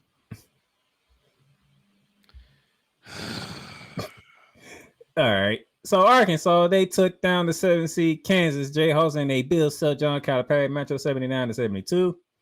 And then the stunner of the tournament thus far, Rick Pitino and St. John's got ousted by the Arkansas Razorbacks 75-66. First off, Bill Self got taken out first. Now, the turning point in that game was when KJ Adams tore his Achilles. I knew it. I just knew it. I seen it when it happened. I was like, oh my gosh, that is the. Come on. Okay, now let me frame this way. at any given time, you don't want to see injuries, right? No, never. But at the moment when KJ Achilles injury happened, Kansas was in control. And I said, oh no, that might be it for Kansas. That's their best player. And they were just season control of the game, too. And then that point forward, Arkansas took over. And Kansas couldn't do nothing about it.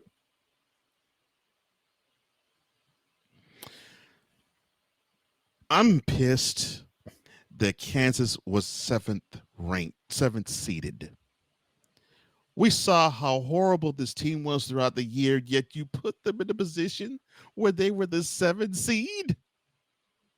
Mm-hmm. They should have been lower.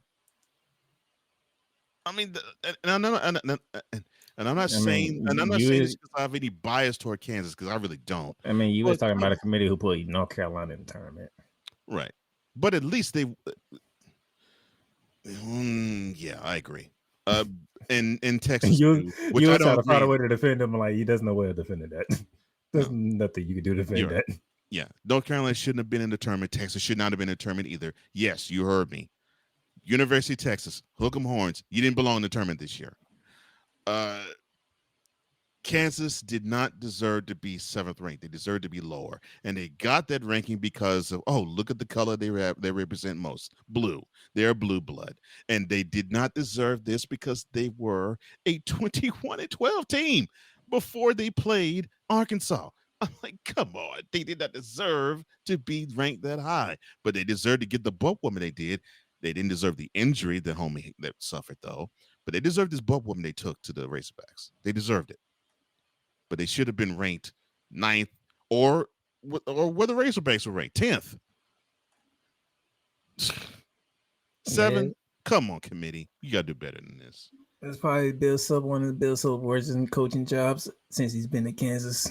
One of the worst, if not the worst, since he's been there. I agree. And then when you say that, this is one of the best John Calipari coaching jobs he has done, because knocking out the 2C St. John's, the Johnnies. So Rick, why didn't you play your guy? Why didn't you play your guy? Oh, RJ Lewis, who was like 1 for 13 from the field, brick and everything thrown.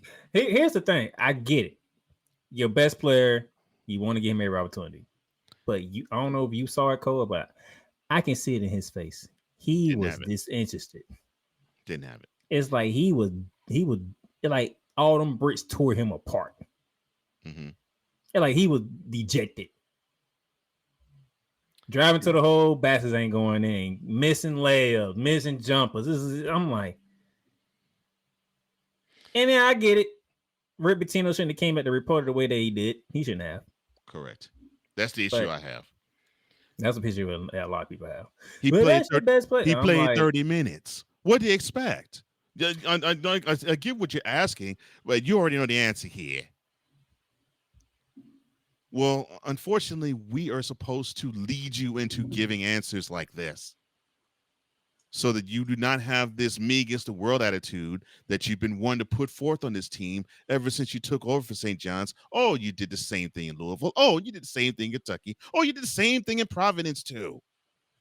Give me a break, Pitino. Jeez. But looking at RJ Lewis' face, he was dejected. I mean, he got taken out, he was dejected. All you had to say was, look, our best player didn't have it, and unfortunately, I had to find a spark somewhere else. That's all you had to do, man. Because 1 for 13 for 30 minutes, that's exactly what it was. He just didn't have it. It just wasn't his night. Did you see? Unfortunate. Did you see him being dejected? Because I saw the dejected look on his face. He was. Yeah. It's like he just didn't have it. He couldn't find no answers whatsoever. And the longer he was on the court, the worse it got for him. I get that. That's all the question was meant for you to do, Pitino, was just to lay out. Look, my best player didn't have it. He was getting more and more dejected. He was getting more and more sullen after every miss. And look, we were behind. And so I had to find a spark somewhere, and unfortunately, the spark didn't happen. But man, that's the big shock of the tournament. Arkansas. to the Sweet 16. But John Calipari, how dare you put forth your best coaching performance since, I'm not even going to say since you won the national championship in Kentucky. No, Oh, I already know since you were in UMass. You went UMass. I thought you were going to say Memphis. Okay. Okay. All right. But before I continue, I have this issue with Mr. Calipari. Wherever he goes, the program goes into probation. That happened with UMass. That happened with Memphis. It somewhat happened when he was in Kentucky. Unfortunately, it's going to happen again. It's going to happen for Arkansas. I don't know what he does, but he just seems to be this black cat that roams around on college campuses. Did you just call John Calipari a black cat? Yes. Yes. Think about it. I mean, every program has gone under probation that he has led. Every one of them. Kentucky looks pretty good to me. Oh, I mean, but they did suffer some probationary stuff while he was there. But Kentucky, the issue with him was that he would get these wonderful one and done players, but he wouldn't even get into the Sweet 16 after he actually won the national championship with them. That was the issue with him in Kentucky. Now, there really was an issue in Memphis in terms of how he coached, because no one expected Memphis to actually sniff a national championship opportunity, let alone play in the national championship game, let alone actually have a shot to win it. Yet, he did. Free throws. But they couldn't come through. But this is Calipari's best coaching effort since UMass. And the reason why I don't say University of Memphis either is because that team was pretty talented too, just like Kentucky. But fair enough. But hey, you said, no, but nobody expected Memphis to be what they was though. Of course, yeah, and yeah, part of that is him. I'm not going to sugarcoat that. Part of that is him, but he does not have the talent at Arkansas like he did in Memphis. So the crazy thing is they started 0-5 in SEC play. Mm-hmm. Yeah, so kudos to you. You got your team. You got your team ready. Your team is now running. And yes, my pettiness comes from the fact that you messed up my bracket because I had the Brat Patino going forward instead of the Brat Calipari going forward. I picked the wrong Italian brat. I'm sorry. You full of insults today, sir. That bracket means that much, goddamn. If you mess up his bracket, you catching a stray. Just know that. His bracket is not even that bad. No, the bracket isn't bad.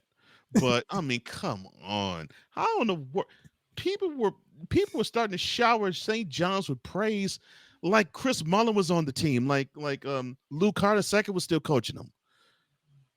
Because that's what I was thinking at first. I was like, what did someone dig up Lou Carter II from the grave and put him on the bench? Why are we talking about St. John's? Because they ran through the Big East and I get that. They ran for the Big East, including UConn. I get that. They couldn't do one thing fundamentally sound, which is like the most basic thing to do in the game of basketball. Yeah, put it in the hole in the charity stripe. I mean that happens anywhere on the freaking floor. Well, that's true, but I mean, yeah, they couldn't make buckets. Well, I guess old Ricky has to teach them something in the off season and going toward the 2026 season. So, your four combatants heading to San Francisco: the Florida Gators, the Maryland Terrapins, the Texas Tech Red Raiders, and the Arkansas Razorbacks. Ooh, and support that region's wide open. That's great. I like that. Yeah, there'll be no home court advantages in this one. Yeah, nobody has a home court advantage in this one. So this should be a fairly evenly played out game. Now, if we're rooting, if it's going to be rooting interest by conference, Well, of course, Maryland belongs to the Big Ten. There you go. But I highly doubt you're going to have anybody caping for them out of San Francisco. Things happen. True. But I don't All think that's going to happen. One last quick break, and then let's see what we can look forward to in the Sweet 16. Everything Boston. I love you morons. New Kids on the Block, New Edition. Dear whatever the law firm is. Sincerely, the U.S. Supreme Court. Ben Affleck, Matt Damon. Go yourself again, Jason Whitlock.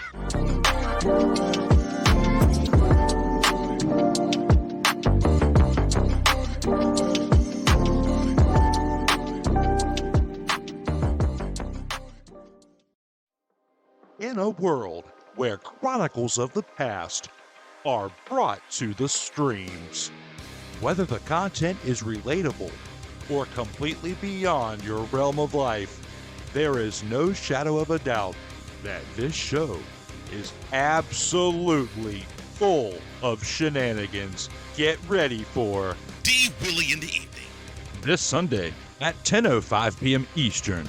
exclusively on Sartoba Media, where the struggle is real to be awesome.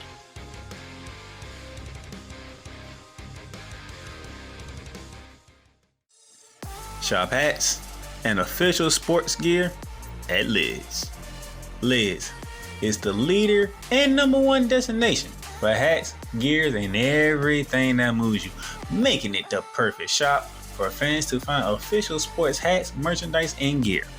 Represent your team, your town, and your style with a snapback adjustable fitted hat or beanie from thousands of college and pro teams. Browse the very latest sports jerseys and t-shirts from the best teams out there. Liz has officially licensed professional and college sport team apparel and hats featuring the hottest brands and trends. Shop online or visit one of the 100 stores across the country. Locker Rooms by Liz.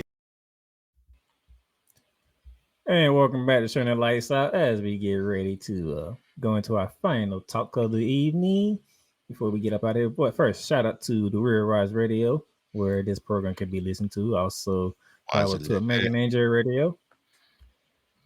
This Shooting Lights is also available on Spotify, Apple Podcasts, Amazon Music, iHeartRadio, Pandora, and wherever else you get your podcasts at. Now, let's get to it. We have the Sweet 16 set. Sweet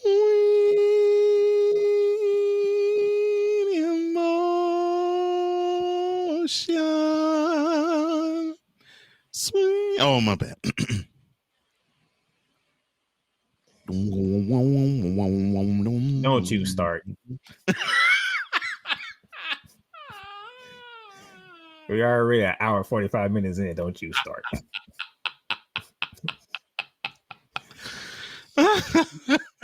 Your East region, Duke, Arizona, Alabama, BYU. Your West region, Florida, Maryland, Texas Tech, Arkansas, Midwest, Houston, Purdue, Tennessee, Kentucky, and then your South, Auburn, Michigan, Michigan State, and Ole Miss.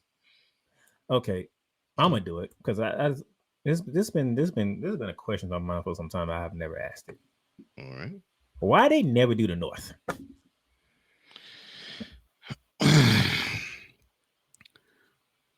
It's always East, West, Midwest, South. Why they never do the North?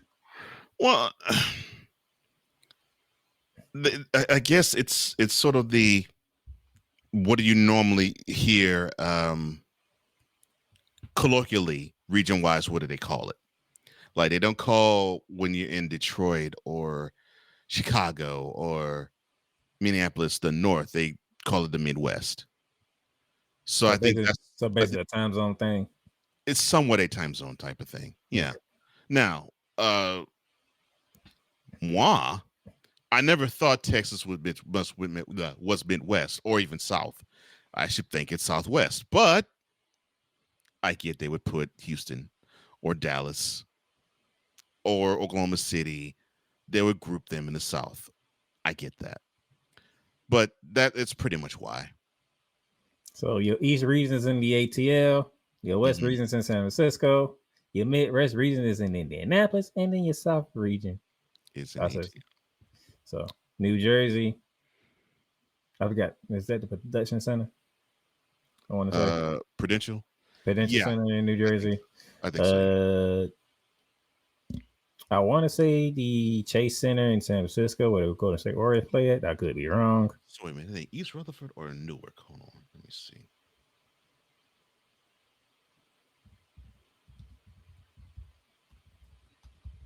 Why is he doing live time research? Here are your teams: 7 from the SEC, 4 from the Big 10, 4 from the Big 12, and 1 the lone ACC team left. Hard times for the ACC, the Atlantic, the All Coast Conference, as people like to say, since they actually stroke from coast to coast now. Yeah, you're right. Prudential Center. It's in Newark. Yeah. Duke's the last team left from one that once was the best basketball conference. And 7 teams are left in that football conference. Which is a record, by the way. The SEC just keep making history this year, huh? Yeah. Yeah.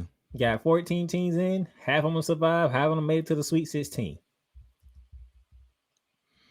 Only thing they did, they just traded Arkansas for Texas A&M, which pleases Cole Johnson, by the way.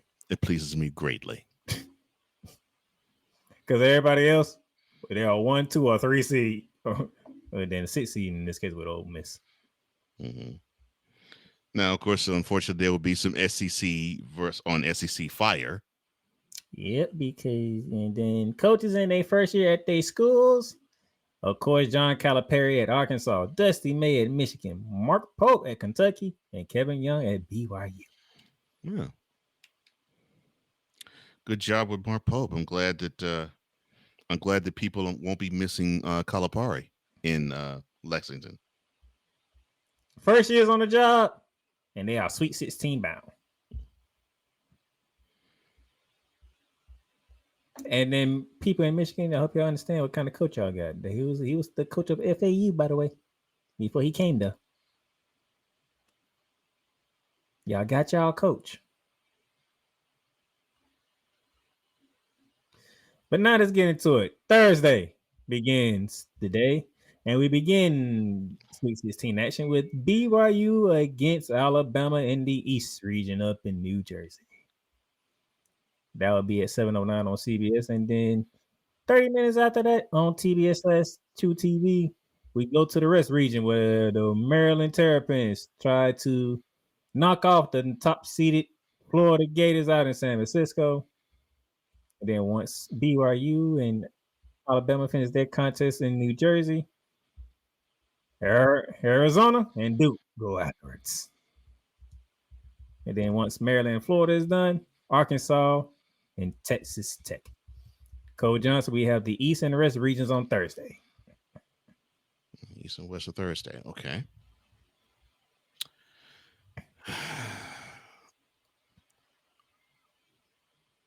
I feel for BYU because I think they're going to get run out the gym. I love what Alabama brings. They just have to remember to play defense at certain times in the game. Because if they run with, if they allow BYU to run with them, the game can get away from them.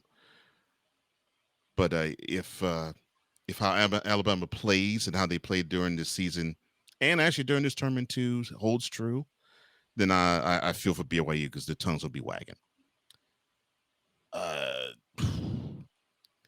Arizona, they're going to have to continue to have multiple people score double figures. That's the only way they'll have a chance to even have a shot at knocking Duke off. Otherwise, I can see Duke coasting in this game. I'm not saying it's going to be an easy game, but I can see Duke having and seizing control of it. I mean, Arizona do got one key thing. I don't think it's gonna make a difference, to be quite honest, but just for fun talk, they do have one key thing. They got Caleb Love. Yeah. They're gonna need a whole lot more of him. And I still don't think it's gonna be enough. Right. Exactly. Now, as for the former Southwestern Conference rivals, which that hasn't been a thing for over 30 years. Texas Tech, they cannot take Arkansas lightly. And if they do, it'll be to their peril and they will be bounced. I think Calipari has this team going and going in the right direction. Texas Tech is going to lean on the battles that they have waged with Houston, with Arizona, with BYU, the lessons they have learned from it, and go forward. And take with them the understanding that they can hang and win these games like they did when they played Kansas. So if they could take that lesson with them, then I like their chances against Arkansas. Otherwise, Arkansas, which played in the tougher conference, because Big 12 was tough, SEC was tougher, and I think they're ready for the action. I'm gonna make this simple. Texas Tech, Arkansas don't have the horses. They don't have the bodies. No, they don't have the bodies, but they are about that action, boss. They about the action. They don't have bodies. There's a thank you, Marshawn Lynch. They're about that action, but Texas Tech should win it based on what you just said. They don't have the bodies. The talent more lies in their camp than Arkansas's. And y'all do something very simple. Y'all know how to put the ball in the bucket, unlike St. John's. Yeah. Now, your Gators, you all might have a tough game against Terrapins. I do think though the Gators will advance. I think they'll go to the Elite Eight. I don't think the Terrapins can last as long as the Gators can. I think what the Gators are going to have to do is they're going to have the Terrapins' tongues wag. They're going to have to take them in deep water and see if they can swim. I don't think Maryland has the team where they can go out deep water and swim with the big time shark that the Gators are right now. I hate this game. But it's not going to be an easy one. I hate this game. Yeah, Gator and Gator fan, you all going to be sweating buckets. Actually, no, we're not. But I hate this game. I hate this game because, let's see, we have Jude that's out there in that country. There's other people that I know out there. One in particular, Miss Kelsey Nicole Nelson. Mm-hmm. I hate this game. What, you mean you have to be your true self around them? Oh, Drew will be all right. Oh, forget Drew. I'm talking about Kelsey.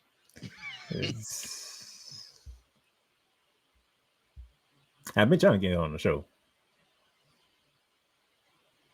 Oh yeah, See, yeah. But I hate this game. She knows her stuff. Her Terrapin versus my Gators. But here's the thing, and the only way this is a battle, Coach Johnson, if the Gators allow it to be a battle. And that's the problem. The Gators play a style at times to where they want battles. And I think they got to get out of that. The thing is this. Maryland relies on they start. I'm not saying this as you should not rely on your starters. No. But that's about all what Maryland does. No, rely on your starters, but that's just about all what Maryland does. But the bench has to step up too, right? Otherwise, to use another NBA analogy, the New York Knicks is a good prime example. I mean, Tom Thibodeau, he gets his team primed and ready. They grind it out and they do wonderful. But man, he loves to have his starters play 40 minutes a game. And once the playoffs say they done. Yeah. And when you get to the playoffs, they may win your round. But by the time you get to about Mother's Day, forget about it. That's the issue that the Terrapins have. Florida, Todd Gordon, is very simple. We play our game, and we'll run Maryland out the gym because they don't have the horses to keep up with us. Yeah. But I think it's not going to be easy for them. But that is now the first half, Maryland might throw their punches. Yeah, that's what the Gators need to do. Maryland gonna throw their punches in the first half to make sure they stay within distance. But this is where Alex Condon, Tom Houck, Thomas out, shall I say? Chinchua. I need all Michael, all four of my big men. Get back on your jobs and get back and crashing the boards and dominating. Now the dude there, Queen. The freshman, he gonna be ready to fight. Mr. Reese, Angel's brother, he gonna be ready to fight. But guess what? We have a deep team. And Cole Johnson, when the last time you saw a team that can go 4 guards, 5 guards, and 4 big men on a team? It's been a minute. That's how deep Florida is. It's been a minute. When we need to take out one of the senior guards, or like a Walter Clayton Jr. or Will Richard or Elijah Meyer, come on in, Denzel Aberdeen. Come be the 4th point. Come on, be the 4th guard for us. We can rotate like crazy. You know, the other thing is, every guy that steps on the court can guard all 5 positions. Remember, you heard it from College Game Day. You heard it from Cole Johnson. You heard it from me. Florida is the most complete team in the tournament. There's no holes in Florida. There's one hole. There's no holes in Florida, but no, there's one hole. They got to be mentally ready all times, because they can sometimes bog down on that. Now you're talking about physicality, you're talking about skill. You're right. There isn't a hole they have. So when Thursday comes, 7:39, I expect a Florida victory. I would expect it too. Now, will you get it? And I'm hoping for it too. That's a whole different story. This is different from what we talked about UConn, because I ain't tell Coach I was expecting a victory against UConn. Those words did not come out my mouth. Yeah. I don't think Maryland's as good a team as UConn either. I'm with you on that. Coach Jones asked me, what does Florida need to beat UConn? I said, play 40 minutes. Did I not? That's all I said. Play 40 minutes. And yeah, you did say that. They didn't play 40 minutes. They still won. So there you go. And I was like, I ain't saying nothing because these are the defending champions. And one of the hardest things to do is to knock off a champion. Yeah. Yeah, they won it bad enough. Yeah, it's hard to knock them off.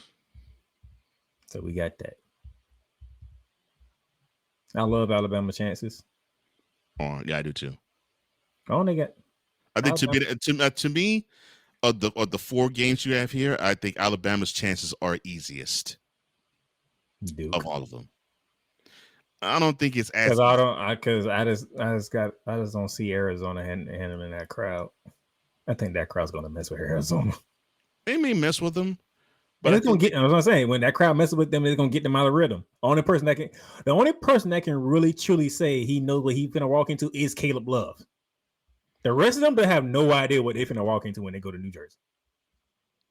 Not doubting that, but they could probably settle down and get on runs. I mean, it's not like Arizona hasn't played a road game this year, so I think they can settle down. They can get a couple of runs in. Now, do I think they can beat Duke? No. Question is, when does those runs happen? Is it after Duke don't smash them in the mouth? Yeah, and that's why I say I think of all the 4, and unfortunately, I'm feeling the favorites actually winning all 4 of these games. I think Alabama has the easiest of the 4 times. I think they have the easiest of 4 games. That's Thursday. Friday, we go to the South and Midwest region, beginning in the South. Ole Miss versus Michigan State, kicking it off in the ATL at 7:09 on CBS, and then on TBS and True TV at 7:39. We get to the Indianapolis, where round 3 between the Kentucky Wildcats and the Tennessee Volunteers, with Kentucky up 2-0 on Tennessee. And then once Ole Miss and Michigan get done in the ATL, then it's the other Big Ten SEC battle between the Big Ten champion Michigan Wolverines versus the number 1 overall team, the Auburn Tigers. And then after Kentucky and Tennessee in Indianapolis, that'll be followed by the 4th seed Purdue getting the home court advantage against the top-seeded Cougars. these are some tough games here. And it's on a Friday too. Yeah. Of the four, I'd say the easiest game, or at least the easiest victory that I could see, Auburn over Michigan. Auburn over Michigan, easy. Yeah, I think it's the easiest of the four. I'm not saying it's easy, but easiest, because I think all four could be knockdown dragouts personally. I like what I see in Michigan, but man, I don't know what is with Auburn. They just are high octane. I don't get how they are, but their motors just don't quit. Similar to Florida, similar to Alabama. Darndest thing I've seen. It's just, ugh. You don't like Tom Izzo up there over Chris Beard? I'm not sure if that's going to be an easy game for Michigan State, but I'm going to say it with a caveat. Ole Miss has to not be afraid of the physicality of the Spartans. It's just that simple. They cannot be afraid of the physicality the Spartans bring. Yeah, they shouldn't, but Chris Beard's their coach. If they aren't, then this is going to be a really good game. If not, Izzo can just literally move the Rebels out the paint and literally out the gym. I'm leaning toward that's what we're going to see, but I'm not going to say it's a slam dunk that Michigan State is going to blow Ole Miss out the water. Can they? Yeah, I don't think they are. To me, the game of Friday is definitely Kentucky, Tennessee. Kentucky trying to do something that's unprecedented, trying to beat a team 3 times in the season. Yeah, and I think Tennessee gonna have to hear about that all week too, and they're gonna be sick of it. Yeah, and I'm sure they've heard it. I'm sure they heard it ever since they beat UCLA. So I see that to be the battle, in my opinion, of the Sweet 16 games is that one. And the toughest favorite, I should say, is the Cougs. Yes, they basically are road favorites, but they're gonna have to deal with Purdue. They're gonna deal with that crowd, and they're gonna have to deal with a team that, if they're willing to put forth the effort on defense, the Cougs better be hitting them shots. Because if not, and I'm saying this, picking them to win it all, if those shots don't fall, the Cougs are going to have a long flight from Indianapolis to Houston. But those shots got to fall, because I don't have an issue with them defensively. Defensively, they could do everything. They are sound, and they are spectacular defensively. My issue is, and it's been this way the last couple of years, their offense comes and goes.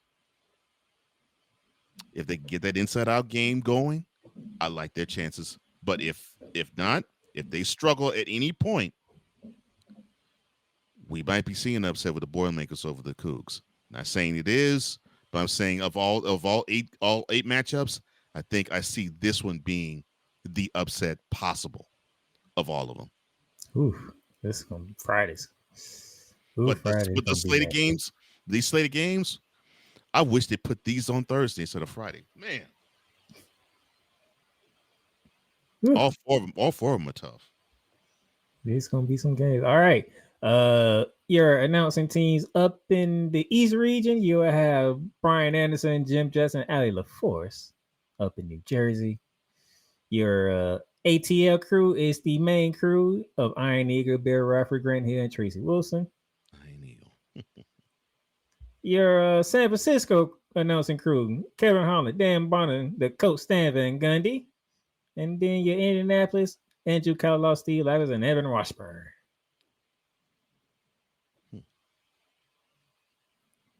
Jason, so everybody gonna be down and on So they put the main team down in the ATL. Mm-hmm. That should be a fun one. And here are your standings after the first weekend of March Madness. I am losing to Jordan Long. I did not have that on that brain. How dare I be 20 points behind you and Dre? That's your dumb fault. I only lost one elite. I only lost one elite 8 team, so that's the biggest hit for me. Outside of that, my Final Four is still intact. Well, and mine too. My Final Four, which includes the unprecedented all 4 number 1 seeds.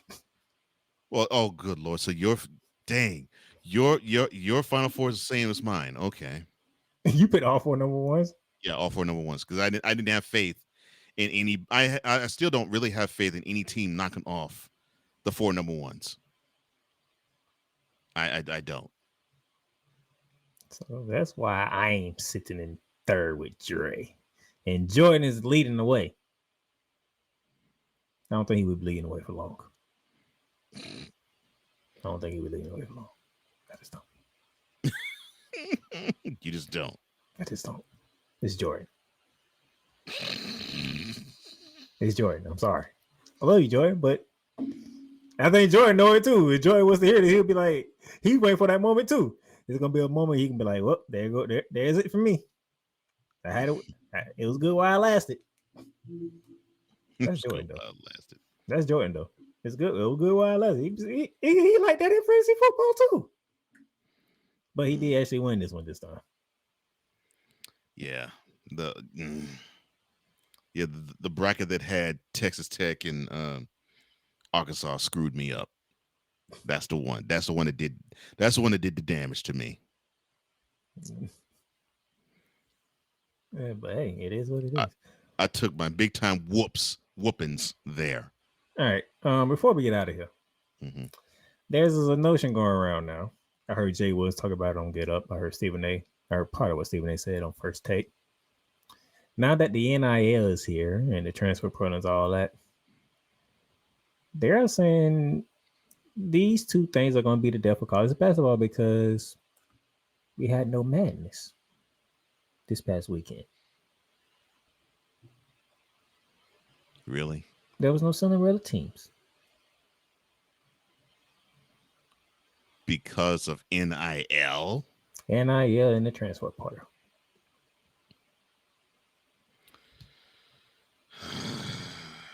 You ain't hear this? No, I didn't hear this ridiculousness. I should have, but no, I did not. How do you feel? It's a crock of crap. It is because of NIL. I mean, look. College athletics comes almost with as much pressure as it does to pros. You got these players that are being told life and death are in what you play, when you play, and how you play. I don't think that changes with money versus without money, because it's still the pride of the athlete that comes into play. And when you put that into the pot, then why should we reduce? Well, we don't have Cinderellas because people are getting broken off cheddar. Oh, you're saying, well, the most talented players are going to the blue blood schools? No. They want to go where they can play. So, no. And if that's the case, then I guess you could say football's rigged because of NIL. And I don't think that's the case either. And that's a lazy that's a lazy analysis from someone. Very lazy.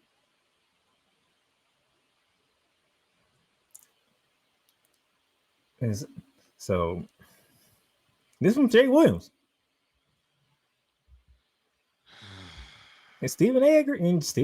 agreed on first take. I was kind of surprised. So we're saying college basketball is going to die because we don't have the mid majors pulling off the run of a lifetime. That doesn't happen every tournament. Wait. Time out. Name me a mid major more than 1 year that goes to the Final Four.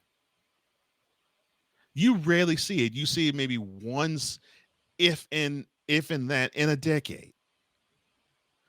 So we don't see the upsets. You don't really see upsets every year anyway. And really, this is actually the type of tournament that really most casuals will actually like. Because let's be real. We root for the underdog in the round of 64. We want to see an upset or two there. We may want to see it upset in the round of 32.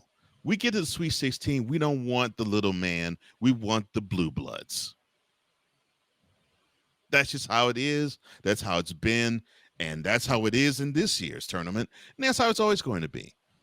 You want the blue blood, because if you don't, you're going to have a lot of people complain, who's this program that's in the Final Four? Or what happened last year? Or the Sweet 16. What happened last year? UConn, Miami, San Diego State, and Florida Atlantic. And what was the problem? I know UConn. What's the other three programs? That's the problem. Which is whack to me, but that's the problem. Miami Hurricanes was in the who category. The Miami Hurricanes. Well, you got to understand, Miami Hurricanes, when did you ever think of them in basketball parlance being a powerhouse? Never. I know that. I'm just saying. Yeah. You said Miami, you put who behind it is like. Yes. Dang. Miami? Yes. I'm just saying, yeah, Miami basketball? Really? No, man. That was the complaint last year, right? Exactly. And we had to talk about it. Right. Now, you and I could give two craps about it because it's like, oh, cool. They earned their route. They earned their right. They should be there. They gotten that far. Cool. Now we get this year. Okay, Mini State knocked off Clemson, and disrespect to Clemson, by the way. Oh God, Clemson, you should be ashamed of yourselves. Yeah, they did. Yeah, I should be definitely ashamed of yourselves. You had Drake pulled off an upset, the 6-11 upset. But now we get to this year, it's like, oh, we had no Cinderella teams. This is going to kill college basketball. When just last year, y'all was mad at what the Final Four was. Because you know why? Because everybody knew and understood it was going to UConn and nobody was going to stop it. You can't have it both ways. See, I did not want to say this, but I'm going to say it now. You sports analysts, and yes, I do mean all sports, but I'll narrow it to basketball. You basketball analysts, you all are starting to sound like the internet wrestling community. No matter what happens, you got to kvetch about it. Nothing is ever good enough. Nothing is ever right enough. Everything has to be wrong. You have to scream, the sky is falling at every single juncture, no matter if it's one way or the other. You'll scream it. If it's one way, you'll scream it if it's the opposite way. And that is what I find problematic. I don't think it's an issue with mid majors running the table, and I don't think it's an issue with having no mid majors running the table. The issue is everybody makes these brackets, and everybody's in fault with the upsets. So if people don't see upsets, they see dollar signs lost. Well, I can't. But for somebody like Jay Williams, who's been watching basketball, and that shouldn't be about dollar signs. And him and everybody else on College Game Day has talked ravingly about the SEC. Did you expect anything different? I guess he did. It's 7 teams from the Southeastern Conference in the Sweet 16. Duke is in the Sweet 16. Houston is in the Sweet 16. All 4 number 1 seeds in the Sweet 16. 3 of your number 2 seeds in the Sweet 16. Now that's awesome. There, you got not just all 4 number 1 seeds in Sweet 16. You got 3 of the 4 2 seeds in Sweet 16. That's awesome. And now it's a bad year because there's no Cinderella story in there. Pick a side. That's my problem. That's why I'm gonna label them the IBC from now on, the Internet Basketball Community, because doggone it, nothing's good enough. You gotta complain, you gotta grovel, and you gotta about every single thing that's going right and wrong, or right or left in this case, regards to college basketball or even the NBA too, but definitely college basketball. You got to gripe about everything going wrong or right or wrong or right or left about it. Can't be satisfied. I know, because UConn, Miami, San Diego State, and FAU, nobody's thrilled. No, it's like UConn and who's these other 3 jokers? Nobody's thrilled because I'm sorry. That's what I was hearing. I'm like, don't disrespect Miami, San Diego State, and Florida Atlantic like that. Miami was the team that knocked off Houston. Right. Florida Atlantic was the team that knocked off Michigan State. Mm-hmm. And that game was in, matter of fact, Madison Square Garden, by the way. Yep. And so how dare any of us show disrespect and shade to those teams that traveled that far and climbed those mountains to get to the Final Four? Because UConn is that team. Nobody could stop them. Mm-hmm. Now we get through the first week of this tournament, and now we're not happy because we don't got no Cinderella story. But when everybody knew and understood. I'm with you. You had 3 last year. Didn't like it. We have 0 this year. You don't like it. Yeah. Make up your mind. NIL is if you watch college basketball, you knew what this year was looking like. Oh yeah, if you a top dog, you a top dog for a reason. Mm-hmm. And it's clear as day. You saw Duke, you saw Florida, you saw Auburn, you saw Houston. Clearly, the 4 best teams in the country. In the country, yeah. You saw Kentucky, you saw Tennessee, you saw Michigan State, you saw Alabama, and they aren't far off. So. I laugh at this because I expect better out of national analysts. I expect better. That's a lazy take. I mean, come on. Name, image, and likeness. That's the reason why we have no Cinderellas. And you adroitly pointed out the fact that just 12 months ago we had 3 of them go all the way to the Final Four. Hell, and people griped about having 3 Cinderellas in the Final Four. Dusty May got to Michigan because what he did at FAU. Run. Yeah, because it's Final Four run. Why do you think Janelle Davis is at Arkansas with Calipari? Because he was with Dusty May down at FAU. That is what. Come on now. Come on now. I get it. You try to get every dollar you can get, but some of these stuff is ridiculous. Mm-hmm. Like you already know, it was gonna come a time when it's like, okay, we're gonna have a tournament where the top dogs are actually playing top dogs now, mm-hmm. And this is where we're at. I normally get to the point where we get to Sweet 16. I'm like, okay, so this is gonna be top dog versus top dog. That's how I always think every Sweet 16. And I'm like, oh, okay, so we may have a Cinderella. I might not know this program, or I know the program. I know that they really don't belong in this picture because the big dogs have made it this far. I mean, I already have it predetermined in my mind. And then guess what? Any mid-major just won't make it that far. And guess what? When they do make it, they get their ass destroyed. Yeah, they get run out the gym. Yeah. And then y'all complaining about the game. Oh, that game. What you expect? That game sucked. It would be better. It would be better if it was enter blue blood here versus whomever. It'd be better if it was Duke or Kentucky or North Carolina or you. Just name the team that you can reel off. Did you not look at the schedule we just gave you?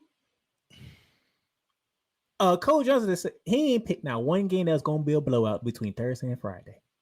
Nope. I think all 8 games are gonna be close, and I think the Friday slate is gonna be tougher than Thursday slate. Yeah. Which means you finna be in for some good basketball this weekend coming. Yeah.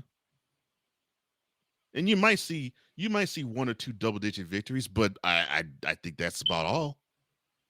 Because I really believe these 16 teams are that close. Do we gotta nitpick on every goddamn thing? I guess so. If you're gonna sit here and tell me, well, the SEC has been the best conference in basketball. Which Duke is the class in the ACC. They have been. Michigan State, they are who we thought they are. Yeah, they're 1 and 2 in the Big Ten. Yeah. Well, if I'm seeing them in my Sweet 16, that means okay, so I know what I can look forward to. And that's exactly what you're looking forward to. All those teams in the Sweet 16. But now I have to feel some type of way because I have no Cinderella team in the mix. I must feel like March Madness is dying because there's no Cinderella team. That unknown team out of nowhere just came after. Not March Madness is dying. That I find hilarious. Really? Well, then fine. Hold on. Here we go. We could treat BYU as a Cinderella. Who thought they would advance this far? Yes, I know they're in the Big 12, but who thought they were going to advance this far?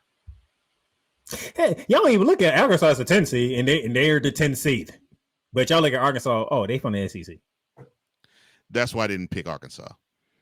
But I would by seed, but I didn't by pedigree. But hold on, didn't a team by the name of NC State was an 11 seed? They had to win the ACC tournament to even get in, and then they went on a run. Mm-hmm. Always to the, but we treat them as a Cinderella team, but Arkansas, who started off 0-5 in the SEC play, best conference in basketball, 0-5. They're a 10 seed. They just beat Bill Self and Rick Pitino. They ain't a Cinderella team. That's a 1 seed difference between 11 and 10. Well, we don't make the rules, but they seem to, and they seem to change by the year. Man, it's bad to have Cinderellas in 2024. It's bad to not have Cinderellas in 2025. This is ridiculous. We don't make this crap up. Wait, really? I am looking forward to these Sweet 16 games. Because I get to see which style of basketball is actually going to reign supreme in these regions. Yeah. The one that's more up and down, the one that's more grind them out. Yeah. Which, that's the way I like my basketball. Which is going to be more effective? The teams that are more athletic, or the teams that want to beat you down in the post? We have a year where the committee can say, all right, we finally put together a nice top tier bracket. Yeah. Because the top contenders are playing top contender basketball. Mm-hmm.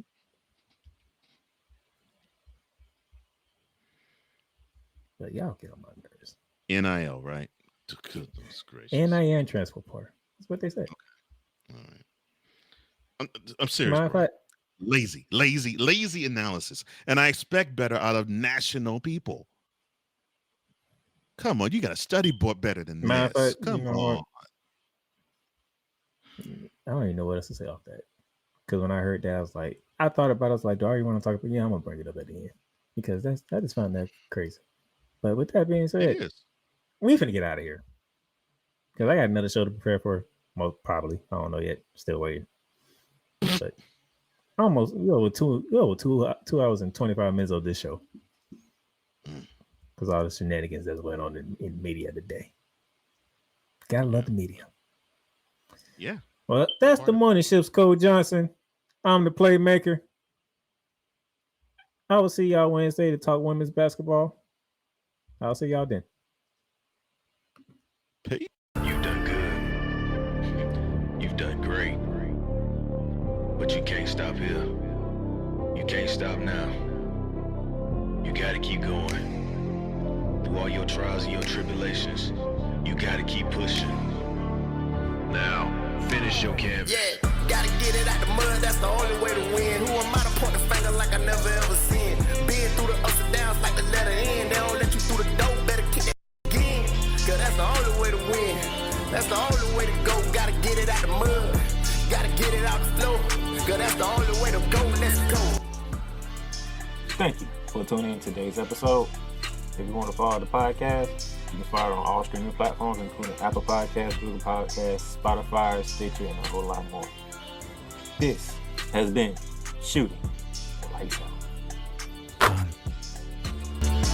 Masterpiece.